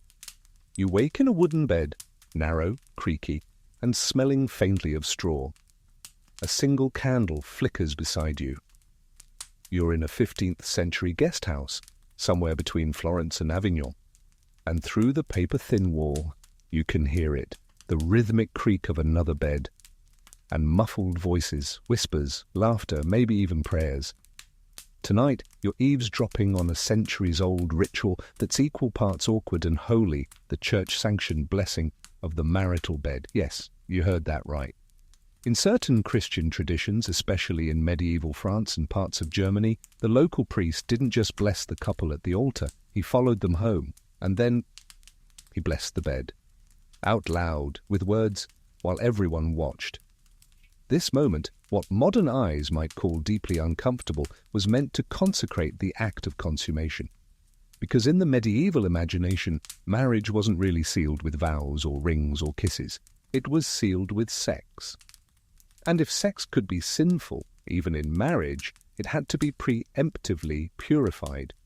So in some towns, after the wedding feast, a small crowd might walk the newlyweds back to their home, carrying candles, singing psalms, and even throwing rose petals along the road. The priest, trailing behind, would recite prayers, sprinkle holy water across the threshold, and then, yes, step into the couple's bedroom. Once inside, he might place a crucifix above the bed, he might bless the sheets, and he might say something like, "May your union be fruitful, may the devil be cast out, may your children be as numerous as the stars of Abraham." You can imagine the newlyweds standing there, shoes still on, faces pink, trying to look devout while thinking, "Please leave, please leave, please leave." But the church was serious. Sex was a duty, and a blessed one, especially on the wedding night. In fact, some theologians argued that if you didn't consummate the marriage within a few days, it could be annulled, not because of sin, but because the act hadn't been made real yet. This led to some interesting problems. Quirky record. A noblewoman once claimed her husband had failed to perform his husbandly duties. He protested that he'd tried but was too nervous. The church arranged a bizarre trial, complete with medical exams, testimony from the chambermaid, and a supervised attempt at restoring the marriage. It didn't work. The annulment was granted, the case was recorded, and the poor guy became a historical footnote. Meanwhile, in some royal courts, the consummation was considered a public matter, literally. In 15th century France, it wasn't uncommon for nobles or family members to accompany the couple to their chamber, watch them get into bed, and even witness the first kiss under the covers. Not the act itself, let's not get that medieval, but enough ceremony to assure everyone that the union was official. Afterward, a chambermaid might display stained sheets as proof. No one questioned how humiliating this was for the bride. They just wanted evidence that the marriage was real. Historians still argue whether this tradition was ever really enforced, or if it lived mostly in song, satire, and scandal. But it certainly existed. Enough records survive to suggest that across much of Europe, sex on the wedding night was considered a public, spiritual, and sometimes even legal event. And that meant the bed wasn't just furniture. It was a theological object. Some beds were passed down through generations. Others were intricately carved with symbols of fertility, like vines, birds, or Adam and Eve. In wealthier homes, the bed was the most expensive item in the house and was kept behind heavy curtains, almost like an altar. And for good reason, because once consummated, a marriage became nearly unbreakable, even if the couple hated each other, even if they never spoke again, even if they lived in separate castles with 12 goats in between. If they'd had sex after the vows, that was it. So the church emphasized the sanctity of that first night. Still, people worried. What if the marriage wasn't valid? What if the bed was cursed? What if, God forbid, the couple enjoyed themselves too much? One German bishop, writing in the 14th century, warned new couples to avoid excessive pleasure during consummation. He advised repeating the Lord's Prayer silently throughout the act, pausing only at the "deliver us from evil" part if things got too intense. You smile at that, tucked beneath your imaginary wool blanket. You picture a nervous groom, sweating, reciting lines from Matthew, while trying not to drop his candle, because in the Middle Ages everything was layered, sacred and strange, intimate and observed. Even the act of love came with ceremony. A quirky footnote to all this. Some people hired professional bed blessers, not priests, but midwives or elder women who whispered folk prayers, scattered herbs, or hid charms beneath the mattress. They believed these would ensure fertility, harmony, and good dreams, or, more practically, discourage interfering mothers-in-law. You stretch now, imagining dried lavender under your pillow and a tiny amulet stitched into the bed frame. You've been blessed, you've been witnessed, you've been legally bound, and now, at last, you're allowed to be alone. Except for the part where your whole village talks about it for the next 6 months. You're still nestled in that old wooden bed, but now the candle has burned low and the sounds outside have changed. The village is quiet, no processions, no songs, no ceremonial bed blessings or gossiping widows peeking through shutters, because tonight we're stepping into a quieter realm, one filled with hesitation, whispers, and spiritual panic. Tonight, we enter the strange, guilt-ridden world of nocturnal emissions and the fear of unintentional sin. Yes, welcome to the theological minefield that is the wet dream. To the modern ear, it's a natural, involuntary thing, but in the Middle Ages, it was the stuff of spiritual anxiety, especially for monks, priests, and other God-fearing men who had taken vows of chastity and wanted desperately to keep them. You see, medieval theology didn't always make room for biology.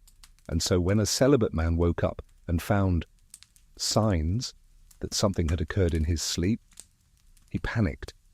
Was it a sin? Was it his fault? Could he be punished for something that happened without his consent? These weren't just private worries. They were discussed in sermons, in confessional manuals, even in theological treatises.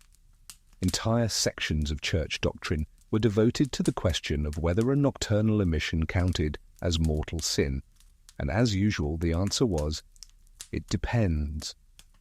If the dream had been impure and the dreamer had enjoyed it, that could be a sin. If it had happened from temptation or recent thoughts, it could be a sign of spiritual weakness. If it happened without any conscious intent, some theologians argued it was not sinful but still required penance, just in case. One poor monk wrote in his diary that he had confessed the same sin 17 times in a single month, each time fearing he had allowed lust into his dreams. His confessor told him to fast for 3 days and sleep with a stone under his mattress. Historians still argue whether these monks were suffering from sincere devotion or just medieval Catholic guilt taken to Olympic levels. But the fear was real, especially because some believed that demons caused such dreams. Yes, demons. Specifically incubi, male spirits who seduced women in sleep, and succubi, their female counterparts who supposedly seduced men and stole their essence. In the minds of medieval theologians, succubi were more than just night terrors. They were literal threats to the soul.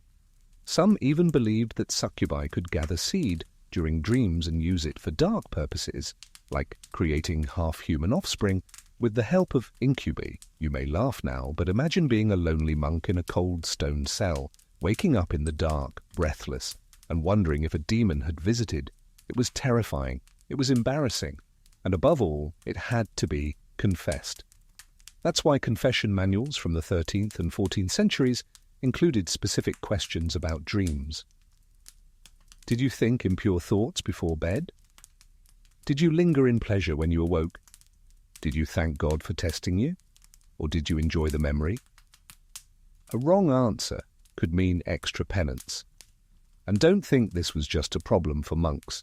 Lay people, especially young men, were also taught to guard their thoughts, avoid temptation, and sleep modestly. Some even wrapped themselves in restrictive garments to avoid accidents. There were even bedtime prayers specifically meant to protect the sleeper from unclean dreams. One went, Lord, guard my body and soul from lustful imaginings, close my eyes to temptation, and my flesh to weakness. Let me wake pure and light without burden or stain. You'd be hard-pressed to find that embroidered on a pillowcase today. Meanwhile, scholars tried to explain it all medically. They debated whether dreams could be caused by overeating, excess blood, or imbalances in the humors. One theory held that sleeping on your back increased the likelihood of spiritual vulnerability. So they advised sleeping on your side, preferably the left, as the right side was too fiery. Others recommended a diet of cold, dry foods, lettuce, vinegar, barley water, to cool the body's desires before bed. And if none of that worked, there was always flagellation. Yes, some monks whipped themselves before sleep to discipline the flesh and ward off impure dreams.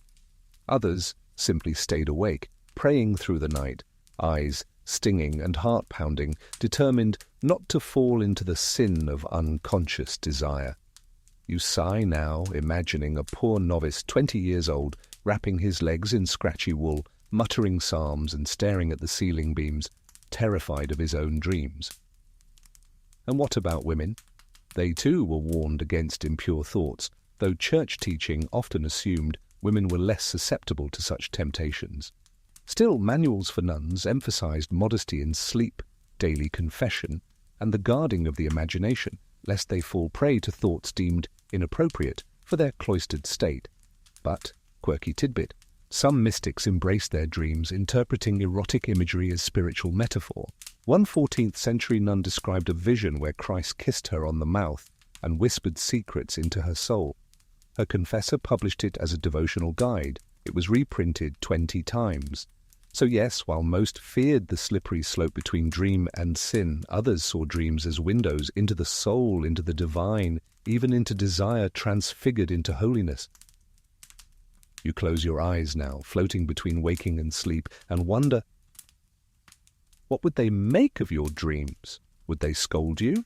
Or just tell you to eat less cheese before bed? The candle's gone out now. The straw mattress creaks once more, but it's not you turning, it's time itself, shifting. You're slipping out of monasteries and shadowy confessionals, past processionals and papal edicts, into the slow hush of the closing chapter. And in this final stretch, let's rest our heads where all these strange stories converge, on the idea that sex was never just personal in the medieval world, it was moral, political, theological, communal. It was fear and duty, and occasionally something that looked a bit like joy. You walk now through a quiet cloister garden. The fig trees rustle. A well in the centre catches the moonlight, and someone somewhere, is whispering prayers not quite meant for public ears. Because even now, even after everything we've explored, there's a final layer left, the tension between the Church's teaching and human reality. And reality always won. For all the sermons about chastity, you had popes with mistresses, bishops with children, and monks sneaking through hidden tunnels into the villages at night. There are court records filled with accusations, love letters tucked into convent walls, and scandals buried in the margins of church registers. One bishop in England was caught with 2 concubines and a parrot who reportedly mimicked their arguments. Another, in Avignon, kept a mistress so publicly that local clergy referred to her as Madame the Bishopess. The Church tried to crack down, of course. Councils were convened, penalties were issued, pious reforms were declared every few decades like clockwork. But still, behind the chants and incense, behind the stone altars and Latin prayers, humans remained human. And love still happened. Sometimes illicit, sometimes awkward, sometimes tragic, but also sometimes enduring, stubborn, and full of tenderness. Even within marriage, the sacred bond that was supposed to be about duty and reproduction, people found time to fall for each other. There are letters from husbands to wives filled with longing, poems written by men who missed their betrothed, jokes scrawled in the margins of ledgers about the best bed in town. One woman in 14th century Paris was so fond of her husband that when he died she wore his boots for the rest of her life. They didn't fit, but she said they helped her feel him close. That's not doctrine, that's not canon law, that's just love. Historians still argue whether the medieval world was more repressive or more permissive than we think. The truth is, it was both. Restrictive in theory, chaotic in practice. Judgmental in public, permissive in private. Rules on the surface, loopholes beneath. And woven through it all was this endless, maddening, hopeful tension. Sex was a sin, yes, but also a sacrament. It was fallen and holy, base and beautiful. A reminder of original sin and yet, somehow, a pathway toward redemption when shaped by marriage and intention and prayer. That contradiction never fully resolved. But maybe that's what made it so persistently fascinating. You walk now past the edge of the cloister, where the stone paths give way to moss and moonlight. A small wooden chapel creaks in the wind. Inside you glimpse a couple kneeling side by side, not out of obligation, but out of habit. 2 souls shaped by duty, and maybe, quietly, by desire. You step past them. You keep walking. And as you do, the sounds of this strange medieval world begin to soften. The bells grow distant. The whispered penances fade. The candles flicker out behind thick monastery doors. You've walked through confessional booths, through marital beds, through demon-haunted dreams, through wedding feasts and pan-banging parades. You've heard saints argue with sinners and scholars debate with ghosts. You've seen sin wrapped in silk and virtue carried on the backs of mules, and all of it has led here to the understanding that human longing, no matter how tightly regulated, always finds a way to surface, even in the quietest corners of history. Now, as the final echoes settle into silence, you stretch beneath your imagined quilt and let your breath grow slower. The air feels softer now, no candles, no bells, no judgments, just the distant hush of stories exhaling their last. Let your limbs go heavy. Let the tension of ancient laws and tangled vows dissolve into the quiet dark. There's no need for penance here, no papal bull, no examination of conscience, no processional marches or muttered oaths or holy water flicked onto linen sheets. Just rest, just peace. Just the soft drift of time slipping past your window. You are not in a monastery, you are not on trial, you're not the subject of a village charivari or a priest's whispered curiosity. You're just you, listening, dreaming, floating gently toward stillness. And if your mind wanders, back to a fig orchard or a candlelit chapel, or a trembling vow whispered behind a curtain, let it. Because stories like these aren't meant to haunt, They're meant to soften the world's edges. Let the absurdity of saints lecturing about dream sins make you smile. Let the image of a stone-hard mattress and scratchy blanket fade into velvet. Let your breath fall in rhythm with the heartbeat of a history that once burned and now simply flickers. You are safe here. The stories are done. The questions can wait until morning. Sleep now, knowing that you've walked through centuries and come out warm, whole, and wrapped in the quiet grace of understanding.